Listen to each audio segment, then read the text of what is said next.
বিয়ের পরের দিন সকালে ঘুম থেকে উঠে নিউজে শুনতে পায় বাংলাদেশ, রাশিয়া, দুবাই সহ আরও বিভিন্ন রাষ্ট্রের কেন্দ্রীয় ব্যাংকগুলো থেকে হ্যাকারের মাধ্যমে বিপুল পরিমাণের টাকা চুরি করা হয়েছে।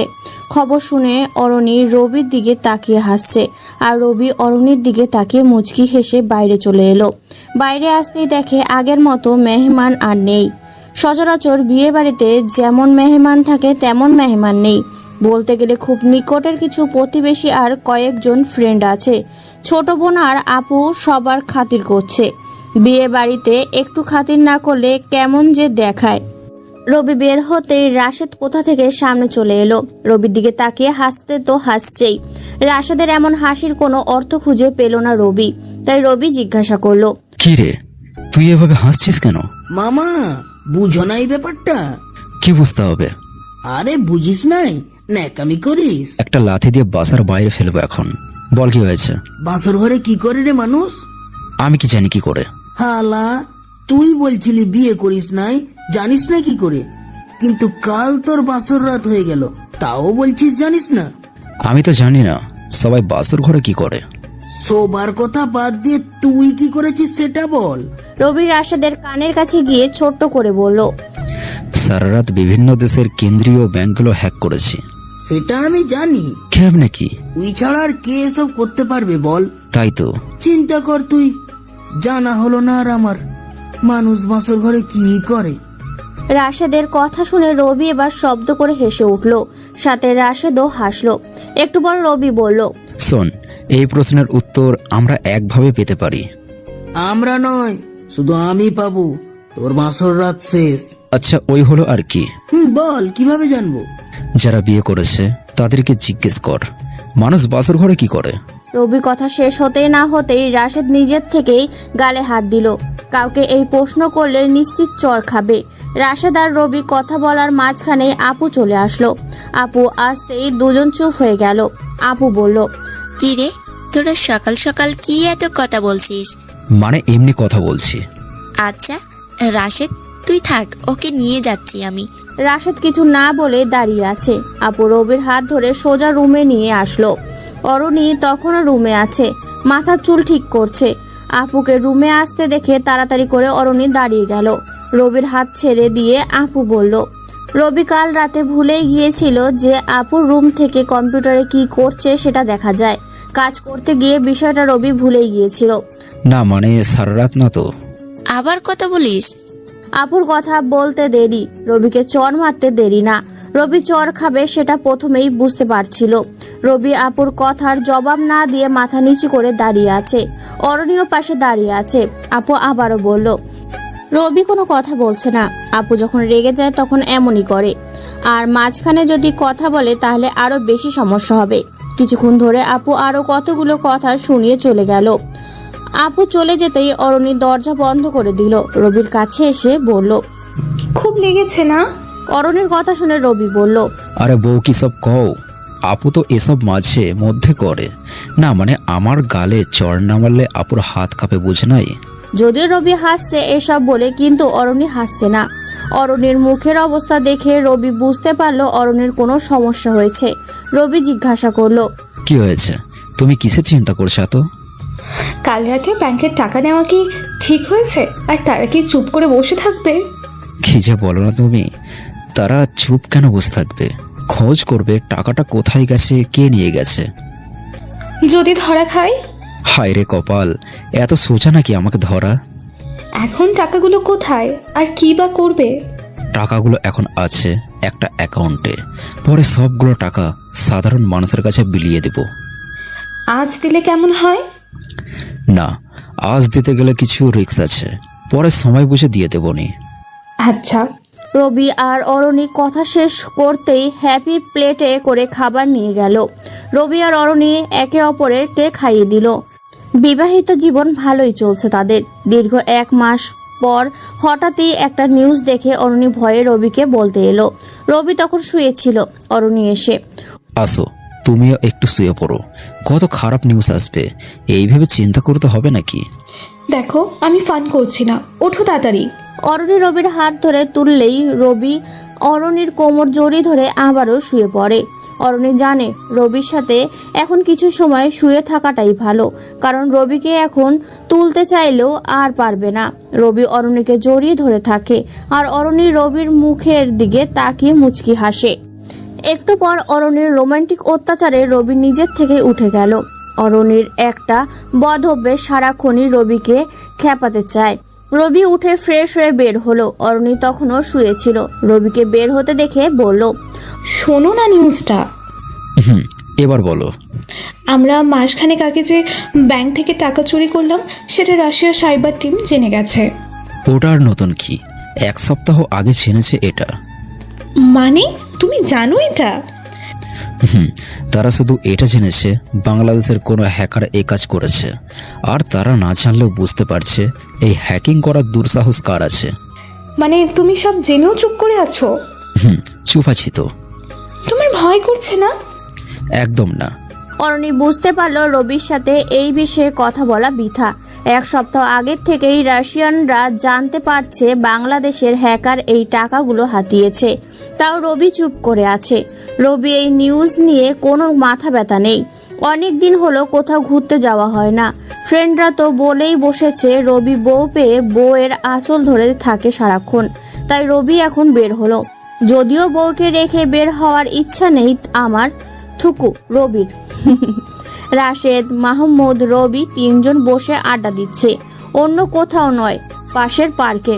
রবি হঠাৎই একটা জিনিস লক্ষ্য করলো, কেউ তার উপর নজর রাখছে। রবি স্বাভাবিকভাবেই আড্ডা চালিয়ে যাচ্ছে। হঠাৎই রবির একটা আইডিয়া মাথায় আসলো, যে ফলো করছে তাকে ধরবে। রবি রাশেদ আর মাহমুদকে বলল রবি দুজনকে 2টো চড় মেরে উঠে দৌড় দিবে, তারাও যেন রবির পেছনে দৌড়ায়। আর রবি বলে দিল সাদা শার্ট পরা একটা লোক তাদের উপর নজর রাখছে। রাশেদ আর মাহমুদ বুঝে গেল কি করতে হবে। রবি উঠে দুজনকে 2টো চড় মারলো। সাথে সাথে রাশেদ আর মাহমুদ রবিকে দৌড়ানি দিতে শুরু করলো। রবি দৌড়াচ্ছে তো দৌড়চ্ছেই, এদিকে লোকটা জায়গা থেকে সরে যাচ্ছে। কিন্তু সে দৌড়লে যে সন্দেহ হবে তাই স্বাভাবিকভাবে হেঁটে সরে যাচ্ছে। কিন্তু রবি দৌড়ে তার কাছে গিয়ে দাঁড়িয়ে গেল। সাথে সাথে পেছনের রাশেদ আর মাহমুদও দাঁড়িয়ে গেল। রবি কিছু বলার আগেই মাহমুদ বলল, এই মালটাই কি আমাদের ফলো করছিল? এই মালটাই নিয়ে চলো কে। রবি নিতে বললেই লোকটা কয়েক সেকেন্ডের মধ্যে নিজের কোমর থেকে পিস্তল বের করে রবির মাথার দিকে তাক করে ধরে। রবি এটা দেখে না হেসে পারল না। এতদিনে সে এসব খেলনার মতো খেলে আসছে, আজকেও তার মাথায় পিস্তল ঠেকানোর ভাবতেই হাসি পাচ্ছে। পাশে দাঁড়িয়ে আছে পুরো এক ম্যাজিশিয়ান। হালকা ফু দিতেই পিস্তল ফুল হয়ে যাবে। চলুন আরও একটা সিক্রেট বলে দেই, মাহমুদ সেই রবির বাম হাত বলা যায়। উফ, রবি না, আরকের বাম হাত। যেমন হ্যাকার তেমনি ম্যাজিশিয়ান। রবি লোকটাকে বলল, কে তুই? আমাদের ফলো করছিস কেন? এই মাল যার হাতে থাকে প্রশ্ন সেই করে। এই মাল তোর হাতে থাকলেও ট্রিগার আমার হাতে। রবির কথা শুনে লোকটা নিজের থেকেই হেসে উঠল। রবির মাথা থেকে পিস্তল নামিয়ে কোমরে ধরল আর তার সাথে যেতে বলল। না, রবিকে একা তার সাথে যেতে বলেনি, সাথে রাশেদ আর মাহমুদকেও যেতে বলল। রবি যখনই যাওয়ার জন্য পা বাড়ালো তখনই মাহমুদ বলে উঠল, এই রবি, কই যাচ্ছিস ওই পাগলটার সাথে? আরে কি পাগল বলছিস? এই লোকের হাতে পিস্তল, ট্রিগারের টিপ মারলে মাথার গুলি উড়ে যাবে। চল, সে যেখানে নিয়ে যাচ্ছে সেখানে যাব। রবি কথা বলার মাঝখানে যে চোখে কিছু ইশারা করলো তা লোকটা বুঝতে পারেনি। রবির ইশারায় সবাইকে লোকটার সাথে যেতে বলল। সবাই লোকটার সাথে যাচ্ছে। লোকটা 3 জনকে নিয়ে একটা গাড়িতে উঠলো, তারপর নিয়ে গেল একটা পুরনো বিল্ডিংয়ে। দেখে বোঝা যাচ্ছে বিল্ডিংয়ে সাধারণত ভালো কাজ হচ্ছে না। রাশেদ চারপাশে চোখ বুলিয়ে বলল, এখানে মাদক দ্রব্য আছে। রবি চুপচাপ চারপাশে দেখে ক্যালকুলেশন করছে। আর মাহমুদ তো শুধুই লোকটার দিকে তাকিয়েই আছে। লোকটা 3 জনকে নিয়ে একটা ঘরে রাখলো আর লোকটা চেয়ার নিয়ে বসলো। রবি মনে মনে ভাবছে, আমাকে মাটিতে বসিয়ে তুই চেয়ারে বসলি? কি ব্যাপার, আমাদের এখানে কেন আনা হলো? রবি কথা শুনে লোকটা বলল, তোদের দিয়ে একটা কাজ করাবো। শুনলাম তোরা নাকি ভালো কম্পিউটার চালাতে পারিস, তাই তোরা আমার একটা কাজ করে দিবে। নাম কি? কাদের, সবাই কাদের ভাই বলে ডাকে। কাদের ভাই? কই, আগে তো নাম শুনি নাই। দেখ এত পেঁচাল পাড়ার সময় নাই। শুনেছি তোরা 3 জন হ্যাকিং পারিস, তাই তোদের একটা ব্যাংক অ্যাকাউন্ট হ্যাক করে দিতে হবে। যদি করিস তো টাকা তোদেরও দিব, আর যদি না করিস তোদের মাথার খুলি উড়িয়ে দেবো। লোকটার জোকার মার্কা কথা শুনে রবি মুচকি হাসছে। চারপাশে প্রায় 10 জন মতো লোক আছে, সবাই নিজের কাজ করছে। দুজন রবি রাশেদ মাহমুদের পেছনে পিস্তল নিয়ে দাঁড়িয়ে আছে। রবিকে একটা কম্পিউটারের সামনে নিয়ে গেল, ব্যাংক অ্যাকাউন্ট নাম্বার দিল। এখন সেটা রবিকে হ্যাক করতে হবে। রবি একটা শর্ত দিল, কম্পিউটারের সামনে রবির সাথে কাদের ভাইকেও থাকতে হবে। কাদের রবির দিকে পিস্তল নিয়ে দাঁড়িয়ে আছে। রবি কম্পিউটারে গিয়ে গেম খেলতে শুরু করলো। এটা দেখে কাদের ভাই তো রেগেই আগুন। ওই শালা কি করছিস? তোকে আনলাম হ্যাক করতে, আর তুই কেন গেম খেলছিস? আগে বল, তুই আমাকে কিভাবে চিনিস? পিস্তল আমার হাতে, প্রশ্নও আমি করব। পিস্তল তোর হাতে, বুলেট আমার হাতে। এখন প্রশ্ন আমি করব, উত্তর তুই দিবি। রবির কথা শুনে লোকটার পিস্তল চেক করে দেখে সত্যি বুলেট নেই। লোকটা ভয় পেয়ে গেল। যখনই রবির কাছ থেকে পালাতে চাইবে, রবি হাত ধরে টেনে কম্পিউটারের সামনে থাকা চেয়ারে বসিয়ে দিল। লোকটা ভয় পাচ্ছে, তাও সাহসের সাথে বলল, আমি এক ডাক দিলে তোর মাথায় খুলি উড়িয়ে দেবে। বাঘের কাছে এসে বাঘকে ভয় দেখাস? তুই যে নিজেকে জানোয়ার মনে করিস তা বুঝতে পারলাম। ওই মুখ সামলে কথা বল। লোকটার এত কথা শোনার ইচ্ছা রবির নেই। রবি লোকটাকে 3টে ঘুষি দিল। ব্যাস, কাজ শেষ। লোকটা পুরো শরীর লক হয়ে গেল, শুধু মুখটা নাড়াতে পারছে। রবি লোকটাকে বলল, আমি যা বলবো তার ঠিক ঠিক উত্তর দিবি, আর যদি না দিস তাহলে সারা জীবনের জন্য এই চেয়ারে বসিয়ে দেবো। আমি জানি না, আমাকে কেউ বলেছিল তোকে তুলে আনতে আর এই কাজ করাতে। তার মধ্যে আমাকে যে এই কাজ দিছে সে চলে আসবে বলে। আচ্ছা, তোরও বস আছে? হ্যাঁ, তাই আমি তুলে আনছি তোকে, একটু পর আসবে, দেখে নিস। আমি যখন দেখবো তাহলে তোকে বাঁচিয়ে রেখে লাভ নেই, মরে যা তুই। এই বলে রবি যখনই হাত তুলবে তখনই বাইরে গাড়ির আসার আওয়াজ পেল। রবি কাদের ভাইকে রেখে বাইরে আসলো। লোকটার পিস্তল থেকে বুলেটগুলো আগেই বের করে নিল কাদের ভাইয়ের লোকেরা। কাদের ভাইয়ের ওখানে যে রাশেদের লোক আছে। রবি গাড়ির আওয়াজ শুনে বাইরে এসে দেখে একটা লোক গাড়ি থেকে নামছে। লোকটাও পাতি মাস্তান হবে সেটা তার হাঁটা চলা আর গায়ের কাপড় দেখেই বুঝতে পারছে। লোকটা ভেতরে এসে দেখে রবি রাশেদ মাহমুদ বসে আছে। রাজার মতো বসে থাকতে দেখে বলল, কিরে, তোরা এখানে বসে বসে কি করছিস? তোদের যে কাজ করতে বলেছিলাম সেটা কি শেষ? তোর নামটা জানা কি? আমার নাম জানার দরকার নেই। কাদের আমার হয়ে কাজ করে, ওর বস আমি। আর তোকে যে কাজ করতে বলেছিলাম সেটা করেছিস? আমি এসব পারি, তুই কিভাবে জানলি? আমার কাছে আসে নাই এমন কোনো খবর নেই। দেখ ভাই, তোর সাথে আমার কোনো শত্রুতা নেই। সোজা বল, কিভাবে জানলে আমরা চলে যাব? আমার কাজ করে না দিয়ে কোথাও যেতে পারবি না। সাহস থাকলে আটকা। রবি কথা বলতে দেরি, সে পিস্তল বের করতে দেরি না। রবি হেসে মাহমুদের দিকে তাকালো। মাহমুদ কি যেন একটা বলল। রবি লোকটাকে বলল, দেখ, শেষবারের মতো বলছি, বল তুই এসব কিভাবে জানলি? পিস্তল আমার হাতে, পেছনে থাকা লোকজন আমার। তুই কে রে প্রশ্ন করার? যা বলছি করে দিয়ে চুপচাপ এখান থেকে চলে যা, নয়তো মাথার খুলি উড়িয়ে দেব। মাথার খুলি উড়িয়ে দেব। কথাটা শুনতে শুনতে রবির বিরক্ত চলে আসে। দেরি না করে রবি পাশে থাকা লোকটার হাত থেকে পিস্তল নিয়ে শুট করতে থাকে। 4 জনের পায়ে নিখুঁতভাবে শুট করে দেখে বাকিরা পালিয়ে যায়। রবির সামনে থাকা লোকটা যখনই শুট করতে ট্রিগারে হাত রাখে তখনই রবি তার পায়েও গুলি করে দেয়। এদিকে সেই শুট করলেও বুলেট বের হচ্ছে না। মাহমুদ তো আগেই তার বুলেটগুলো ছাই করে দিয়েছে। রবির সামনে থাকা লোকটা পায়ে হাত দিয়ে মাটিতে বসে পড়ে। রবি সোজা গিয়ে তাকে কয়েকটা ঘুষি বসিয়ে দিলে সে মুখ খুলে। হ্যাকিং এর বিষয়টা কোনো মেয়ে বলেছে। আমাদের টাকা আর ব্যাংক অ্যাকাউন্টের নাম্বার দিয়ে বলেছে সেটা হ্যাক করে সব টাকা অন্য কোনো অ্যাকাউন্টে পাঠাতে। রবি তার থেকে ওই অ্যাকাউন্ট নাম্বারটাও নিল। তারপর সবাইকে হালকা করে খেলিয়ে 3 জন চলে এলো। বিকেল গড়িয়ে সন্ধ্যা হলো, তাই রবি বাসায় চলে এলো। বাকিরাও নিজেদের বাসায় চলে গেল। রবি নিজের কম্পিউটারে বসে ব্যাংকের অ্যাকাউন্ট দুটি চেক করছে। যেটা হ্যাক করতে বলা হয়েছে আর যেটাতে টাকাগুলো পাঠাতে বলেছে দুটোই চেক করলো। হ্যাক করতে যেটা বলছে সেটা একজন বিজনেসম্যানের অ্যাকাউন্ট, কিন্তু যেটাতে টাকাগুলো পাঠাতে বলেছে সেটা একটা মৃত ব্যক্তির অ্যাকাউন্ট নাম্বার। মৃত ব্যক্তির অ্যাকাউন্টে টাকা দিলে সেটা ওই ব্যক্তির পরিচিত কেউ তুলবে হয়তো। এই নিয়েই রবির কোনো মাথা ব্যথা নেই, রেখে দিল সব কিছু। কম্পিউটার ছেড়ে উঠতেই দেখে অরুণী কফি নিয়ে দাঁড়িয়ে আছে। রবি বলল, আরে কফি নিয়ে দাঁড়িয়ে আছো কেন? কফিটা দাও। এটা আমার কফি, তোমার জন্য আনি নাই। ঠিক আছে, তোমার থেকেই খাবো। রবি ব্যালকনিতে গিয়ে বসলো। অরুণী তার কাঁধে মাথা রেখে বসলো। দুজনে এক কাপ কফি ভাগাভাগি করে খাচ্ছে।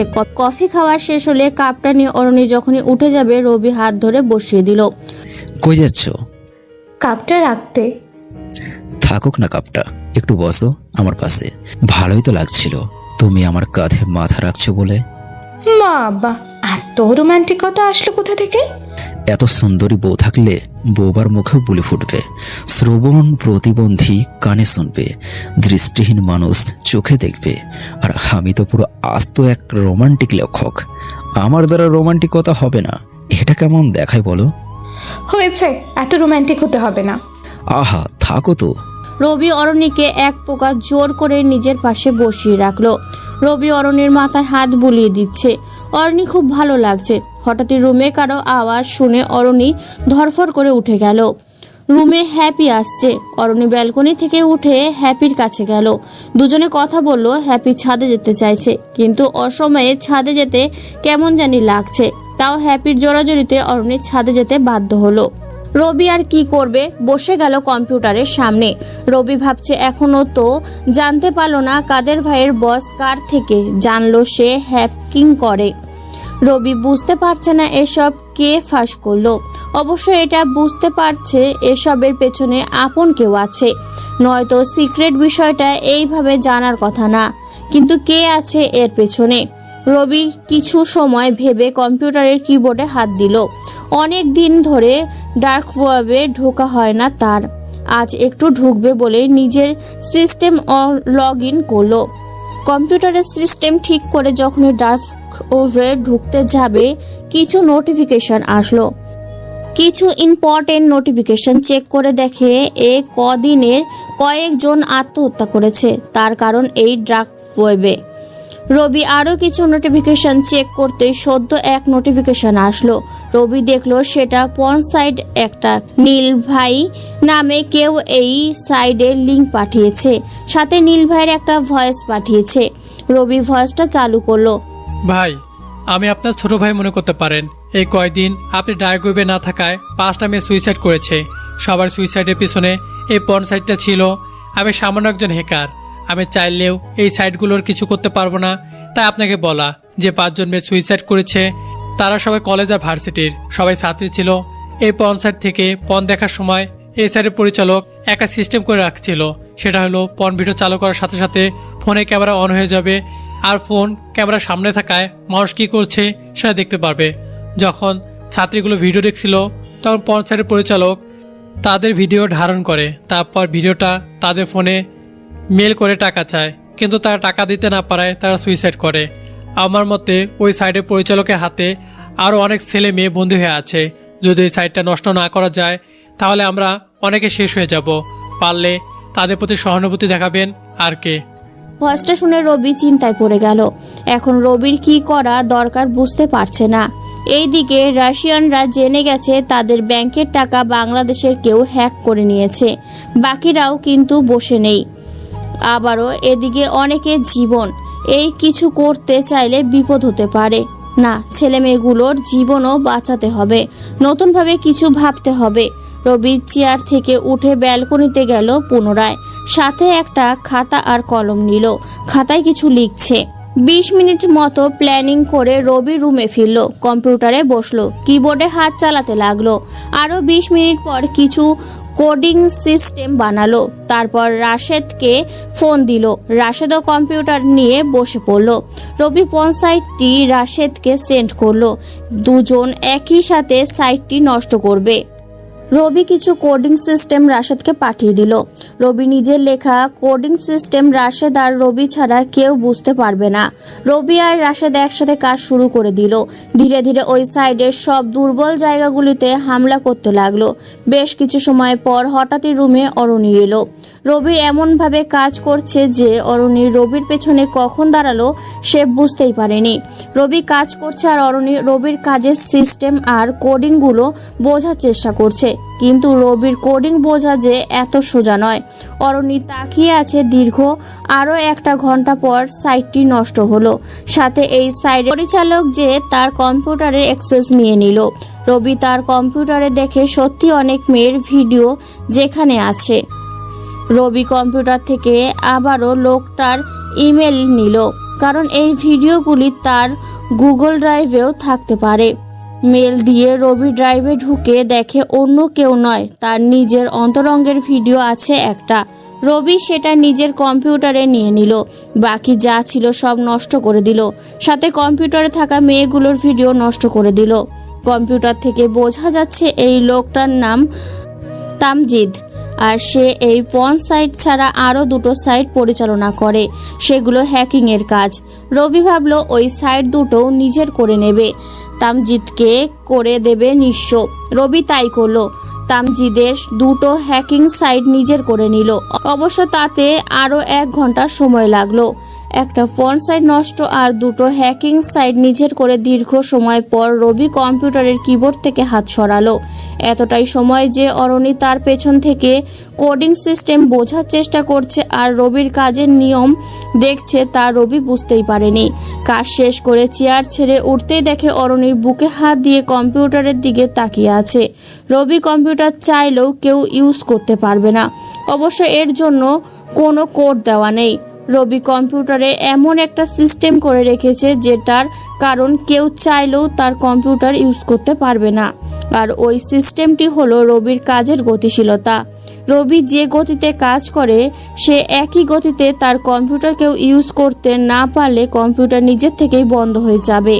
রবির মতো একই গতিতে বা কিবোর্ডে একইভাবে হাত চালাতে পারলেই তবেই কেউ তার কম্পিউটার চালাতে পারবে। অবশ্য এই সিস্টেমটা কম্পিউটারের কোড থাকার থেকেও কঠিন। রবি এই সিস্টেম ভাঙতে পারবে এমন কেউ নেই বললেই চলে, কারণ কারো হাতের মতো নিজের হাতের গতি করা একেবারেই অসম্ভব বলা যায়। আর রবি সবচেয়ে ভালো সিকিউরিটি এটাই মনে করে। রবি অরুণীকে তার পেছনে দাঁড়িয়ে থাকতে দেখে জিজ্ঞাসা করে, কি গো, তুমি কখন এলে? এই তো মিনিট 10 হলো। তুমি 10 মিনিট ধরে দাঁড়িয়ে আছো কেন? বসো, তোমার পা ব্যথা হবে। ও হ্যালো, আমি এক সময় বক্সার, সো 10 মিনিট কেন, 10 ঘন্টা দাঁড়িয়ে থাকলেও কিচ্ছু হবে না। ফান করো আমার সাথে? তো আর কার সাথে করব? হ্যাঁ, তাও ঠিক। তবে হ্যাঁ, আমি সত্যি বক্সার। তোমার গুরুকে? মোহাম্মদ আলী। কি, মোহাম্মদ আলী, যে কক্সবাজার ইসলাম ধর্ম গ্রহণ করেছিল, এক সময়কার শ্রেষ্ঠ বক্সার যে? মোহাম্মদ আলী আমার গুরু। ওয়াও, আগে বলনি তো। বলার মতো কোনো কথা তুমি বলনি তাই। ওকে, তাহলে বলো তো, বক্সিংয়ে কয় ধরনের ঘুষি ব্যবহার করা হয়? 3 ধরনের। ভুলে গেছো, বক্সিংয়ে 3 প্রকার নয় 4 প্রকার ঘুষি ব্যবহার করা হয়। হুক, জব, আপাকাট আর ক্রস। ভুলে গেছিলাম। যাও, একটা ভালো করে কফি নিয়ে এসো। একটু আগে না কফি খেলে? দীর্ঘ 2 ঘন্টা আগে। এখন যাও না, একটা কফি আনো, আর কিছু কাজ করতে হবে। আর হ্যাফিকে একটু ডেকে দিও। ও তো পড়ছে। তুমি ডেকে দিও, আবার চলে যাবে। আমাকে বলো কি লাগবে, আমি এনে দিই। হ্যাপিকে বলবা আমি কম্পিউটার কাজ করতেছি, বাকিটা সে বুঝবে। অরুণী হ্যাপির কাছে গেল।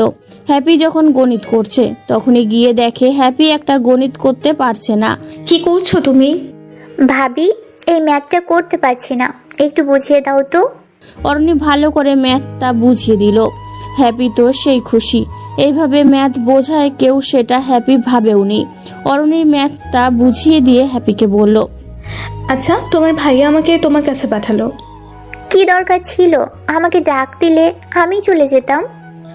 না, ডাকতে তো বলেছিল, কিন্তু তুমি পড়তেছো তাই পড়ার সমস্যা হবে বলে আমি আসছি। আচ্ছা বলো, কেন পাঠিয়েছে? বললো তোমার ভাই কম্পিউটারে কাজ করবে, এটা বললে নাকি তুমি বুঝবে। ও আচ্ছা, দাঁড়াও দিচ্ছি। অরণি দাঁড়িয়ে আছে। হ্যাপি অনেকগুলো চকলেট বের করে অরণির হাতে দিল। অরণি এসব দেখে হাঁ করে তাকিয়ে আছে। হ্যাপিকে বলল, এসব কি? তুমি জানো না ভাবি, ভাইয়া যখন কম্পিউটারে কাজ করে আর সেই কাজ যদি ইম্পর্টেন্ট হয় তাহলে ভাইয়ার গালে চকলেট থাকবে। সো এখন ভাইয়া ইম্পর্টেন্ট কাজ করবে। এই নাও চকলেটগুলো নিয়ে এসো। অরণি চুপচাপ চলে আসছে। রবির হাতে চকলেটগুলো দিয়ে ভাবছে যে ছেলে ফুচকা খায় না, সে নাকি চকলেট বক্স নিয়ে বসে থাকে। ভাবা যায় এটা? রবি গত পরশু 2 বক্স চকলেট হ্যাপিকে দিয়েছে। বলতে গেলে প্রতি সপ্তাহে 1-2 বক্স চকলেট আনতেই হয়। হ্যাপিরও বায়না ধরে চকলেট খাবার, তাই রবি চকলেটের বেশি করে নিয়ে আসে। রবিও আপুর নিষেধ করে এত চকলেট না খেতে, কিন্তু রবির আপুর অগোচরে হ্যাপিকে চকলেট বক্স দিবেই। রবি চকলেটগুলো কিবোর্ডের পাশে রেখে একটা চকলেট গালে দিয়ে ব্যালকনির দিকে গেল। অরণির দিকে তাকিয়ে একটা মুচকি হাসি দিল। অরণি রবির পেছনে পেছনে গেল আর বলল, তুমি না চকলেট ফুচকা এসব খাও না? আমার তো মনে হয় না আমি কখন বলেছি চকলেট খাই নাই। ফুচকাও খাও না? ফুচকা খাই না, কারণ বাইরে যেভাবে ফুচকা বানাই সেগুলো দেখলে তুমি নিজেও খাবে না, এত অপরিষ্কার। একটা কাজ করো, বরং তুমি একদিন বাসায় ফুচকা বানাও, সবাই মিলে খাবো, আর চকলেট আমি সচরাচর খাই। আচ্ছা, তো এখন কি ইম্পর্টেন্ট কাজ করবে শুনি? নতুন কিছু সিস্টেম বানাতে হবে। ডিনার করে তুমি ঘুমিয়েছো? না, আমিও তোমার সাথে কাজ করব। তাহলে তো আরো ভালো হবে, একসাথে দুজন কাজ করলে আলাদা একটা ফিল হবে। রবি অপেক্ষা করছে ডিনার শেষ করার। অবশেষে রাত হলো, ডিনার করলো। সবাই যার যার মতো রুমে চলে গেল। রবি আর অরণি আসলো নিজের রুমে। রবি অরণিকে বলল, না না, আমি তোমার সাথে কাজ করব, আমিও কিছু শিখবো তোমার থেকে। ওকে, তাহলে বসে পড়ো ওই কম্পিউটারের সামনে। রবির এখানে 2টা কম্পিউটার আছে। ইম্পর্টেন্ট কাজ করতে গেলে রবি 2টা একসাথে ইউজ করে। তার মধ্যে একান্তই রবির একটা। রবি নিজের কম্পিউটারে বসে গেল। পাশের কম্পিউটারে অরণিকে বসতে বলল। অরণিও বসে গেল। রবি কিছু কোডিং অরণিকে বুঝিয়ে দিল, যদিও অরণির এই কোডিং দিয়ে তেমন কিছু করতে পারবে না। রবি অরণিকে আগে থেকেই সাবধান করলো যে কোনো জায়গায় নর্মাল কোডিং না বসায়। অরণিও নিজের মতো কিছু কোড সাজাতে বলল। অরণি তাই করলো। তারপর দুজন একসাথে কাজ শুরু করলো। রবির মূল লক্ষ্য এর পেছনে আছে, আর সেটা হলো রাশিয়ান হ্যাকার বা অন্য দেশের হ্যাকারদের দ্বিধায় ফেলে দেওয়া। এই সিস্টেমে রবির এমনভাবে বানাতে যাবে সবাই মনে করে যে এই সিস্টেমের পেছনে যে আছে সে এইসব করছে, আর কে এইসব করেনি। রবি কাজ করছে, মাঝে মধ্যে একটা করে চকলেট গালে দিচ্ছে। অরণিও নিজের মতো কোডিং বসাচ্ছে। পুরো একটা সিকিউরিটি দেয়াল তৈরি হবে। কথায় আছে, পুরনো খেলোয়াড় কৌশল বেশি জানে। রবিও নিজের মতো করে পুরো সিস্টেম সাজিয়ে নিল। রবি কম্পিউটার স্ক্রিনে নিচের দেখে রাত 1:30 বেজে গেল। কাজ করতে করতে কখন যে এত রাত হলো বুঝতেই পারেনি। অরণি তখনও কম্পিউটারের কোডিংয়ে বসিয়ে যাচ্ছে, কিন্তু রবি যে পুরো সিস্টেম শেষ করে ফেলেছে সেটা অরণি বুঝতেও পারেনি। রবি অরণির সাথে একটা চালাকি করেছে। অরণিকে যে সিস্টেমের কোড বসাতে বলল সেটা অন্য সিস্টেম, আর রবি যেটা করেছে সেটা আলাদা। মানে রবি নিজের সিস্টেম একান্তই নিজের করেছে, যেখানে নিজের পাকে ও অল্প সময়ের জন্য বিশ্বাস করা যায় না, সেখানে এত বড় একটা সিস্টেম অরণিকে দিয়ে করানো একান্তই বোকামি। অরণি এখনো এতটা এক্সপার্ট হয়নি যে সিস্টেম বানাতে যাবে। রবি অরণিকে বলল, কি হলো, তোমার এখনো শেষ হয়নি? আরেকটু বাকি আছে। তুমি উঠে গেছো কেন? আমার তো শেষ। শেষ মানে? তুমি আর আমি তো একটা কাজই করেছি। দেখো, তুমি এখনো বলতে গেলে নতুন, এত কিছু তুমি বুঝবে না, তাই আমি তোমাকে একটা সিস্টেম বানাতে দিলাম, আর আমি আলাদা একটা সিস্টেম বানালাম। আর দেখো, তুমি এটাই ধরতে পারোনি। যেখানে এটা ধরতে পারোনি সেখানে এত বড় একটা কাজ কিভাবে তুমি... ধোকা দিছো তুমি আমাকে। অরণি এই বলে চেয়ার থেকে উঠে রবির বুকে কিল মারতে শুরু করলো। রবি থামানোর চেষ্টা করছে, কিন্তু অরণি মেরেই যাচ্ছে। রবি অরণিকে কোনোভাবে থামাতে পারছে না, তাই এবার রবি অরণিকে নিজের বুকে চেপে ধরলো। অরণি এবার কিছুটা শান্ত হলো। রবির বুকে মাথা ঠেকালো। রবির হার্টবিট অরণি শুনতে পাচ্ছে। অরণি আচমকায় রবির বুকে চুমু খেলো। রবিও অরণির কপালে চুমু দিয়ে অরণিকে কোলে তুলে নিয়ে 4 পা হেঁটে বিছানায় শুইয়ে দিল। বাকিটা ইতিহাস। সকালে দুজন গোসল করে নিল। রবি নিজের ফোন হাতে নিয়ে দেখে রাশেদ 2টা কল দিয়েছে। রবি কল করলো রাশেদকে। রাশেদ কল ধরতেই রবি কিছু বলতে যাবে তার আগেই রাশেদ বলল, কাল ডার্ক সাইটে কেউ ভাইরাস দিয়ে আমাদের একটা সাইট স্লো করে দিয়েছে। আমি তখন কাজ করছিলাম তো বুঝতে পারলাম। কি বলিস? কখন হলো এটা? রাত 3টা নাগাদ। ওকে, আমি দেখছি বিষয়টি। রবি ফোন কেটে দিল। সকালে নাস্তা করে আবারও কম্পিউটারের সামনে বসে পড়ল। ডার্ক সাইটগুলোতে দেখে নতুন কোনো হ্যাকার এই ভাইরাস ছেড়েছে। রবি দেরি না করে ওই হ্যাকারকে খুঁজে নিল। যদিও একটু সময় নিয়ে খোঁজা লাগলো, কিন্তু তা আর কত। রবি নতুন হ্যাকারের কম্পিউটার থেকে শুরু করে সব সাইট চেক করে দেখে যদি বিপজ্জনক বা লাভজনক কিছু পায়।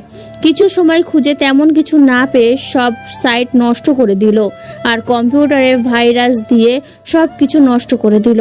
রবি চায় না কেউ তার সাথে টক্কর দিতে পারুক। কাজ শেষ করতে করতে প্রায় 11টা বেজে গেল। রবি নিজের ফোনটা পকেটে নিয়ে বেরিয়ে পড়ল। যদিও অসময়ে কোথাও যায় না, কিন্তু সারাদিন ঘরে বন্দি হয়ে থাকতে আর কত ভালো লাগে।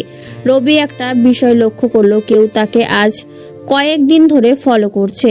রবি রাশেদকে বিষয়টি বললে রাশেদ ওই লোকের ওপর নজর রাখা শুরু করে। এইভাবে চলল আরো 3 মাস।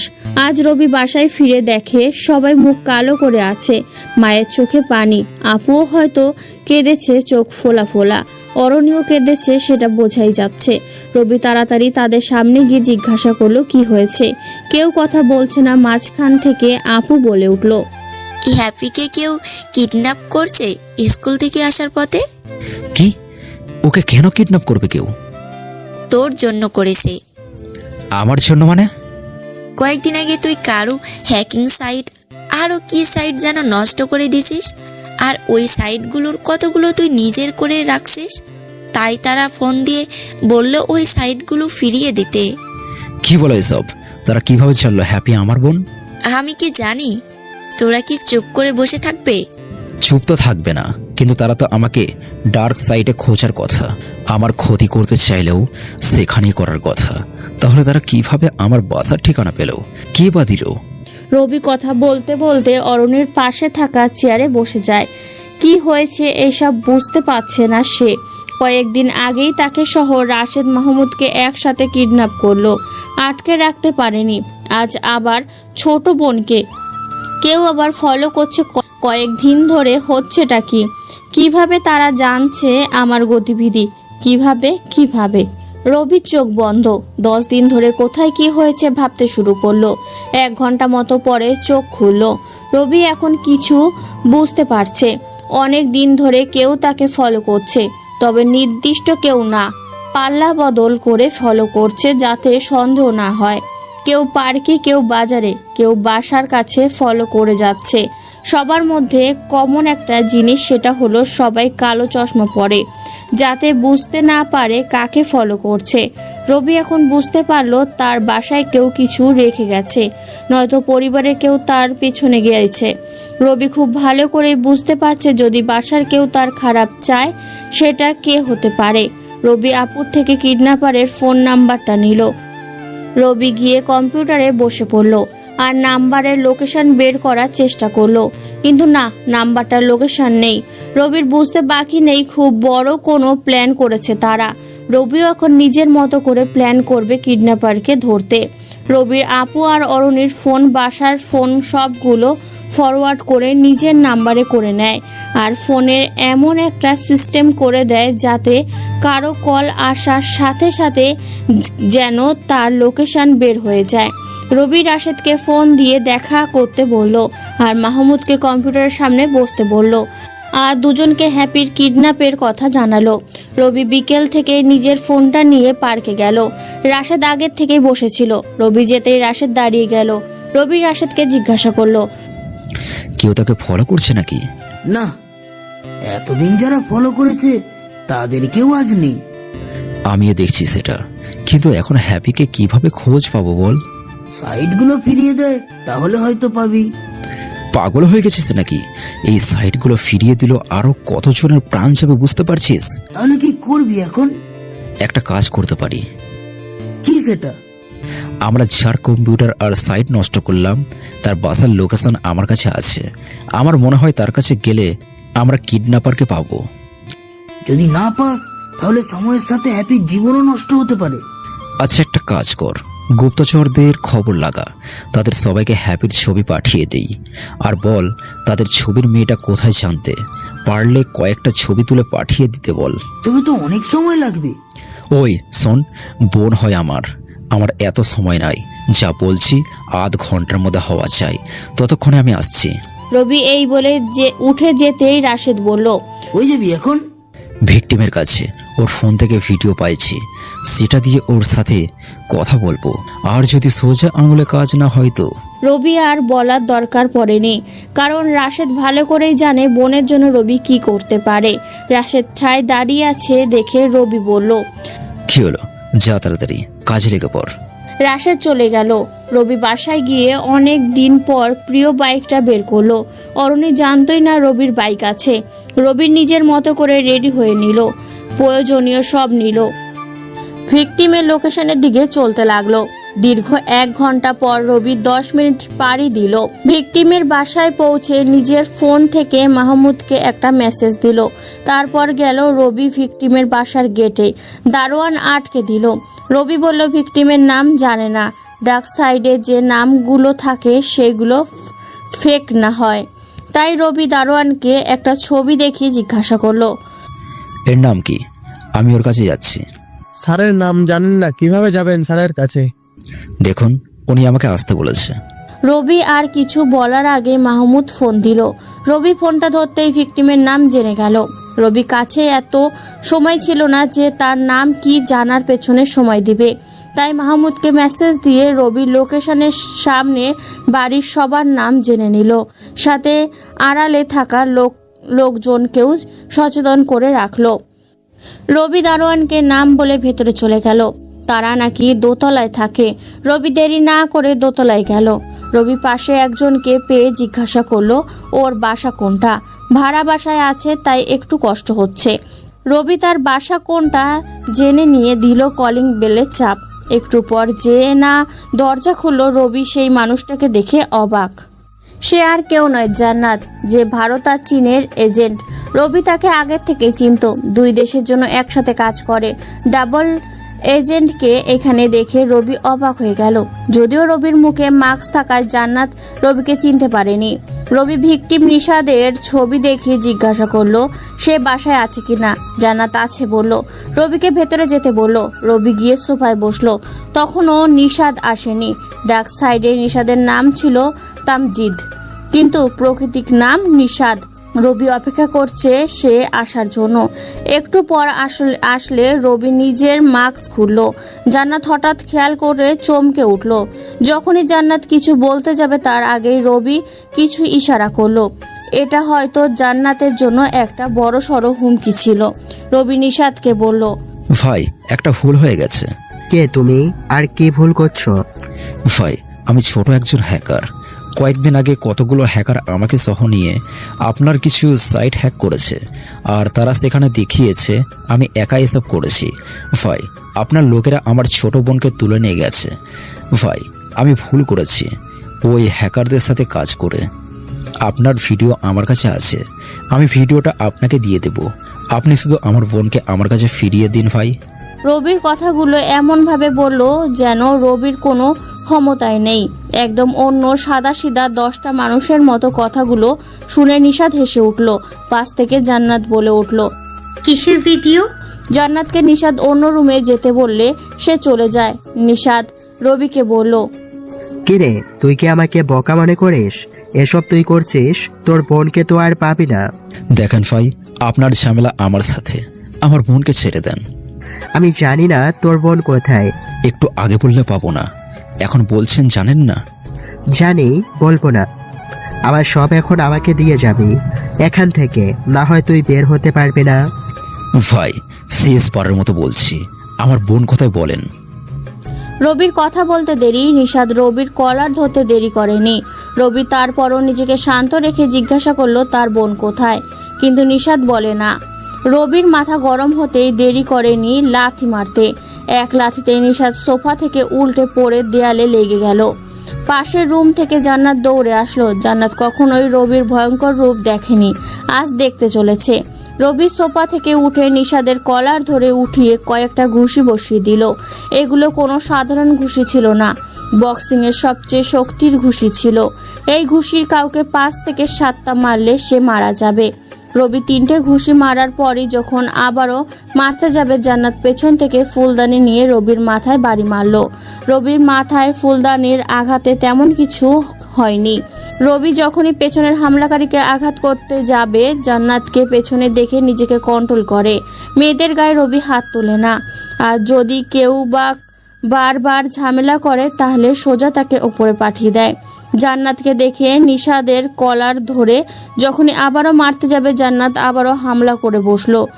রবি তৃতীয় সুযোগ না দিয়েই কোমরে থাকা পিস্তল বের করে জান্নাতের কপালের মাঝ বরাবর শুট করে দিল। নিশাদ এবার ভীষণই ভয় পেয়ে গেল। নিশাদ পালাতে চাইলে রবি তার পায়ে শুট করে রক্ত মাখা পায়ে সে নিচে বসে যায়। রবি আবারও তাকে তুলে এনে সোফায় বসায় আর জিজ্ঞাসা করে তার বোন কোথায়। বলবো না, তুই আমার বোনকে মেরে ফেলছিস, আমি তোর বোনকেও বাঁচতে দিব না। ওটা তোর বোন? হ্যাঁ, জান্নাত আমার বোন। ওটা তোর বোন না, তোর বোনকে মেরে ফেলে এই মেয়ে তোর বোনের জায়গা নিয়েছে। কি বলছিস এসব? যা শুনছিস সেটাই ঠিক। এই মেয়ে তোর বোনকে মেরে ফেলেছে, আমি তাকে মেরেছি, তো লাভই করেছি রে। এখন আমার বোনকে ছেড়ে দে। আমি বিশ্বাস করি না ও আমার বোন নয় সেটা। শোন, তোর বোন কানাডায় গেছে পড়াশোনা করতে, কিন্তু এই মেয়ে তোর বোনের ভালো ফ্রেন্ড ছিল, সব কিছু জানতো তোদের ব্যাপারে। এই মেয়ে এজেন্ট আর তোর বোন ছিল কোনো সিঙ্গার। আর তোকে এত বোঝানোর মতো সময় নাই। বল আমার বোন কোথায়, নয়তো তোকে এখানেই মেরে দেবো। আমি জানি তুই আমাকে এমনিও বাঁচতে দিবি না। আমি যখন বাঁচবো না, তোর বোনও বা ওদের কাউকেই বাঁচতে দিব না। রবি বুঝতে পারলো সোজা আঙুলে ঘি উঠবে না। রবি এমন একটা ঘুষি মারল যাতে নিশাদ অজ্ঞান হয়ে যায়। নিশাদ জ্ঞান হারালে রবি তাকে ওই সোফায় ভালো করে বেঁধে নেয়। তারপর বাসা থেকে লবণ মরিচ খুঁজে বের করে নিশাদের মুখে প্লাস্টার লাগিয়ে দেয় যাতে চিৎকার করতে না পারে। ইলেকট্রিক শক দিতেও সব রেডি করে। সোফার সাথে সেট করা টেবিলের থেকে পানি নিয়ে নিশাদের জ্ঞান ফেরায়। নিজেকে বন্দি অবস্থায় দেখে নিশাদ আরো ভয় পেয়ে যায়। তার থেকে বেশি ভয় পেল সামনে থাকা মানুষটাকে দেখে। না, সে আর আগের মতো রবি নয়, এখন আর্কের পোশাকে পরে সামনে বসে আছে। রবিকে এই অবস্থায় দেখবে নিশাদ কখনোই ভাবেনি। মুখে প্লাস্টার থাকায় নিশাদ চাইলেও কিছু বলতে পারছে না। রবি একটা চাকু বের করে নিশাদের হাতে কলম দিয়ে লেখার মতো কিছু লিখেছে, আর নিশাদ ব্যথায় চিৎকার করছে, কিন্তু তার এই চিৎকার বাইরে আসে না। রবি এবার লবণ আর মরিচ একসাথে মিশিয়ে ওর হাতে কাটা অংশগুলিতে লাগিয়ে দিল। রবির এমন হিংস্রতা যেন নিশাদের কষ্ট আরো কয়েক গুণ বাড়িয়ে তুলল। প্রায় আরো 10 মিনিট এমন কষ্ট দিয়ে যখন শক দিতে যাবে, তার আগেই নিশাদ অজ্ঞান হয়ে গেল। রবি দেরি না করে আবারও তার জ্ঞান ফেরালো। আজ নিশাদের সব পাপের কথা মনে পড়েছে। কত মেয়ের জীবন কেড়ে নিয়েছে ব্ল্যাকমেল করে, কতজনকে বিছানায় নিয়েছে, কত মানুষের টাকা লুট করেছে। আজ সব তার একে একে মনে পড়ছে। কথায় আছে মৃত্যুর আগে সব পাপের কথা মনে পড়ে। তাই ভয়ে মানুষের কাতর হয়ে বাকি সব কিছু সাময়িক সময়ের জন্য ভুলে যায়। আজ নিশাদেরও তাই হয়েছে। রবি শক দিতে যাওয়ার আগেই নিশাদের চোখ দিয়ে ঝর্ণার মতো পানি আসতে শুরু করলো। এবার হয়তো সে বলবে রবি যা জানতে চাইবে। রবি তার মুখের প্লাস্টার খুলে দিল। আর কে? ভালো করে কথা বলতে পারছে না নিশাদ, কিন্তু কষ্ট হলেও আর কে বলে যাচ্ছে। অবশেষে নিশাদ মুখ খুলল। এই দিল হ্যাপি কোথায়? নিশাদ এই পর্যন্ত অনেক খারাপ কাজ করেছে, সবকিছুর জন্য তাকে শাস্তি দেওয়া দরকার। নিশাদকে একটা ব্যাগে ভরে সোজা রবি বাইকে ঝুলিয়ে রাশেদের একটা বাসায় নিয়ে আসলো। না, এটা রাশেদের থাকার বাসা নয়। যত অপরাধী আছে সবাইকে এখানে এনেই তাদের উপযুক্ত শাস্তি দেওয়া হয়। রবি নিশাদকে একটা রুমে রেখে হ্যাপির লোকেশনের দিকে যাচ্ছে। রাশেদকেও এই লোকেশন দিয়ে দিয়েছে। দুজনে একসাথে মিশনে যাবে। আর তৃতীয় ব্যক্তি মানে মাহমুদ কম্পিউটারের সামনে বসে রবির লোকেশনের চারপাশে থাকা সিকিউরিটি ক্যামেরা হ্যাক করে কোথায় কি আছে বলবে। রবি আর রাশেদ দুজনই মাহমুদের সাথে কানেক্ট আছে। মাহমুদ যা বলবে দুজন একসাথেই শুনতে পাবে। রবি আর রাশেদ নিজেদের পিস্তল বের করে লোকেশনের পাশে দাঁড়িয়ে আছে। অবশ্য এখানে কোনো পোলাপান আনেনি, দুজন একাই আছে। কিন্তু অদৃশ্যভাবে কিছু পোলাপান স্নাইপার নিয়ে আছে, সেটা রবি আর রাশেদ ভালো করেই জানে। একটু ইশারায় তাদের কাজে লাগিয়ে দিতে যথেষ্ট। রবি পুরনো বিল্ডিংয়ের সামনে গিয়ে দেখে দুজন হাতে পিস্তল নিয়ে দাঁড়িয়ে আছে। দেরি না করে রবি আর রাশেদ তাদের শ্যুট করে দিল।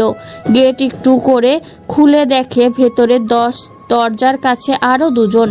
বিল্ডিংয়ের ওপর পাহারা দিচ্ছে 3 জন। আর বিল্ডিংয়ের ভেতরে অনেকেই পাইচারি করছে। এদের কাউকে মারলে বাকিরা দেখবে, গোলাগুলি শুরু হবে। ভেতরে থাকা হ্যাপির ক্ষতি হতে পারে, নিজের বোনের ক্ষতি হোক এমন কিছু রবি করতে পারে না। রবি মাহমুদকে বলল স্নাইপার নিয়ে রবির যে লোকগুলো আছে তাদের টার্গেট ঠিক করে দিতে। রবি বলে দিল বাইরে আর ছাদে যারা আছে সবাইকে একসাথে মারতে হবে। ছাদে যারা আছে তাদের রবির লোকেরা মারবে, আর সামনে যে 2 জন আছে তাদের রবি আর রাশেদ মেরে দেবে। সাথে ভেতরে যারা পাইচারি করছে তারা কাউকে পড়ে যেতে দেখলে ভেতরে বসে থাকবে না। তারাও যখন বাইরে চলে আসবে আর বাইরে কেউ আসলে সে যেন ভেতরে ফিরতে না পারে। স্নাইপারের বুলেট যেন তার শরীরে ফুটো করে দেয়। যে প্ল্যান সেই কাজ। সবাই নিজের টার্গেট ঠিক করলো। মাহমুদ সময় গুনছে। যখনই সময় গণনা শেষ হলো সাথে সাথেই সবাই একই সাথে শ্যুট করলো। সবাই একই সাথে পড়ে গিয়ে একটু জোরে শব্দ হলো। ভেতরে পাইচারি করা লোকগুলোর থেকে 2 জন বাইরে আসলো। রবি আর রাশেদ তখনই দরজায় দুপাশে চলে গেল। দুজনকে বাইরে আসতে দেখে পেয়ে সাথে সাথে দুজনের মুখ চেপে ধরে ঘাড় মোটকে দিল। আস্তে করে দুজনকে মাটিতে বসিয়ে দিল। ভেতরে মাত্র 3 জনকে দেখা যাচ্ছে। তারা ছাড়া আর থাকতে পারে মনে হচ্ছে না। তাই মাহমুদকে বলল পেছনের অবস্থা কেমন দেখতে। মাহমুদ জানালো বাইরেও 3 জন আছে, পেছনের দরজার পাশে আছে 1 জন, আর ভেতরে আরও 5-7 জনের মতো আছে। ভেতরে মোট আরও 10 জনের মতো আছে। রবি আর রাশেদ সামনের দিকে না গিয়ে পেছনে গেল। পেছন দিকে বাইরে থাকা 2 জনকে মেরে দিল। দরজায় থাকা লোকটাও বাইরে আসতে শ্যুট করে দিল। কিন্তু সমস্যা একটা হয়ে গেল, ভেতর থেকে একজন রাশেদকে দেখে ফেললো আর রাশেদকে লক্ষ্য করে শ্যুট করলো। ভাগ্যিস বুলেটটা গিয়ে গাছে লাগলো। ভেতরে বুঝতেই যখন পেরেছে তখন বাইরের থেকে লাভ নেই। যতই ঝুঁকি থাকুক আগে ভেতরে যাওয়া দরকার। রবি দেরি না করে ভেতরে চলে গেল। সামনে থাকা 2 জনকে শ্যুট করে দিল। যখনই রবি আরেকজনকে শ্যুট করতে যাবে রাশেদ রবিকে ধাক্কা দিল। বুলেটটা গিয়ে দেয়ালে লাগলো। রবি যাকে শ্যুট করতে চাইলো সে নিজের লোকেদের 2 জনকে মেরে দিল। রাশেদ আরেকজনকে শ্যুট করে দিল। ভেতরে এখন পিস্তল নিয়ে 3 জন দাঁড়িয়ে আছে। রবি আর রাশেদ ছাড়া যে তৃতীয় জন আছে সে আর কেউ নয়, রাশেদেরই একজন। রবি রাশেদের ধাক্কা দেওয়াটা বুঝতে পারছিল, তাই আর কিছু বলেনি। সোজা রাশেদের লোকটাকে গিয়ে জিজ্ঞাসা করলো তাকে, হ্যাপি কোথায়? ভাই, আপনি যে ছবিটা দিয়েছিলেন সেই মেয়েটি এখানে নেই। নাই মানে কোথায় সে? ভাই আমি বলছি আপনি শান্ত হন। রবি মাথা এমনিতেই গরম আছে, তার উপর এই শান্ত হওয়ার কথা যেন আরো মাথা খারাপ করে দিচ্ছে। রবি চিৎকার করে বলল, বল আমার বোন কোথায়? ভাই এখানে আপনার বোন নেই, তবে এখানে আরো অনেকে আছে। অনেকে আছে মানে? ও তো শুধু হ্যাপিকে কিডন্যাপ করেছে। না ভাই, অনেক মেয়েকে কিডন্যাপ করেছে অলরেডি। এখানে 20 জন আছে। অন্য আরো একটা জায়গায় আছে, ওখানে আরো 30 জন মতো থাকবে। আর আজকে সন্ধ্যায় 7টায় একটা প্লেন যাবে সব কিডন্যাপ করার মেয়েদের নিয়ে, তাদের দুবাইয়ে পাচার করে দিবে। কি পাচার করবে? না, এটা কোনোভাবে হতে দেওয়া যাবে না। বল তাদের দ্বিতীয় জায়গা কোথায়? এখান থেকে 30 মিনিট দূরে। কোথায়? চল এখন। এখানে থাকা মেয়েদের কি করব? এক কাজ কর, তুই এদের নিয়ে ফিরে যা, আমি যাচ্ছি দ্বিতীয় জায়গায়। না, তুই একসাথে যেতে পারবি না, আমিও যাব। রবি জানে রাশেদ একা তাকে যেতে দিবে না, তাই রবি সহ সেখানে থাকা সব মেয়েদের বদ্ধ রুম থেকে বের করে আনলো। যখনই দরজার বাইরে এসে দাঁড়ালো, হঠাৎই সামনের বিল্ডিংয়ে কেউ শ্যুট করলো। লক্ষ্যটা হয়তো রবির বা কিংবা রাশেদের দিকে ছিল। বুলেটটা এসে রবির পাশে থাকা একটি মেয়ের হাতে লেগেছে। বুলেটটা হাত ভেদ করে বেরিয়ে গেছে। রবি নিশ্চিত হয়ে গেল এই বুলেটের কোনো স্নাইপার থেকে বের হয়েছে। রবির সামনে থাকাতেই দেখে সামনের বিল্ডিংয়ের 3য় তলা থেকে একটা লোক স্নাইপার নিয়ে নিচে পড়ে যাচ্ছে। না, সে নিজে থেকে পড়ছে না, পাশাপাশি রবির অদৃশ্য স্নাইপারধারীরা তাকে শ্যুট করেছে। নিচে পড়তেই দেখে তার বুকে 6টা বুলেট। রবির সাথে থাকা রাশেদের লোকটাকে জিজ্ঞাসা করলো, স্নাইপার ধারীটা কে? নিশাদের লোক, খুব স্পেশাল শ্যুট করাতে। আচ্ছা চলো, তাড়াতাড়ি দ্বিতীয় জায়গায় যেতে হবে। চলেন ভাই। নাম কি তোমার? দুর্জয়। ওকে চলো। রবি, রাশেদ, দুর্জয় 3জন মেয়েগুলিকে নিয়ে একটা গাড়িতে উঠলো। রবি ফোন দিতে তার কিছু লোককে আসতে বলল। একটু পর তারা গাড়ি নিয়ে চলে আসলো। মেয়েগুলিকে রবি নিজের লোকেদের কাছে দিয়ে বলল রবির কোনো গোডাউনে নিয়ে যেতে। রবি, রাশেদ আর দুর্জয় চলল হ্যাপিকে আনতে। আগের মতো গিয়ে দেখে সেখানেও অনেকগুলো লোক পাহারা দিচ্ছে। দুর্জয়কে ভেতরের লোকগুলো চিনে, সবাই জানে দুর্জয় তাদের লোক। রবি দুর্জয়কে ভেতরে পাঠিয়ে দিল, সাথে বলল যেন ভেতরে থাকা মেয়েগুলোর কারো ক্ষতি না হয়। দুর্জয় ভেতরে চলে গেল। ভেতরে কি হচ্ছে সব রবি শুনতে পাচ্ছে। দুর্জয় রবির সাথে ফোনে কানেক্ট। আগের মতোই রবি আর রাশেদ বাইরের লোকেদের শ্যুট করে দিল। ভেতরে যেতেই রবি আর রাশেদকে লক্ষ্য করে ভেতরের লোকগুলো পিস্তল ধরে। পেছন থেকে দুর্জয় তাদের শ্যুট করে। ভেতরে থাকা সব মেয়ে চিৎকার করতে শুরু করে। রবিকে দেখে হ্যাপি দৌড়ে এলো। সবার সাথে সাথে হ্যাপিও কাঁদছে। না, এই কান্না ভয় নয়, তার ভাইকে দেখে সুখের কান্না। রবিকে দেখে দৌড়ে হ্যাপি জড়িয়ে ধরলো, কেঁদে কেঁদে বলছে, এত দেরি করলে কেন? জানো ওরা কত খারাপ? ওর যারা চিৎকার করতে চেয়েছে তাদের মেরেছেও। আর কাউকে ভয় পেতে হবে না, আমি আছি তো। ভাইয়া, এখানে আরো একটা লোক ছিল, সে এখানে নেই। আর একটু আগে একটা গাড়িতে করে অনেকজনকে কোথাও নিয়ে গেছে। নিয়ে গেছে? তারা অনেক কান্না করছিল, সবার মুখ বাঁধা ছিল। আচ্ছা আমি দেখছি তারা কোথায় যেতে পারে।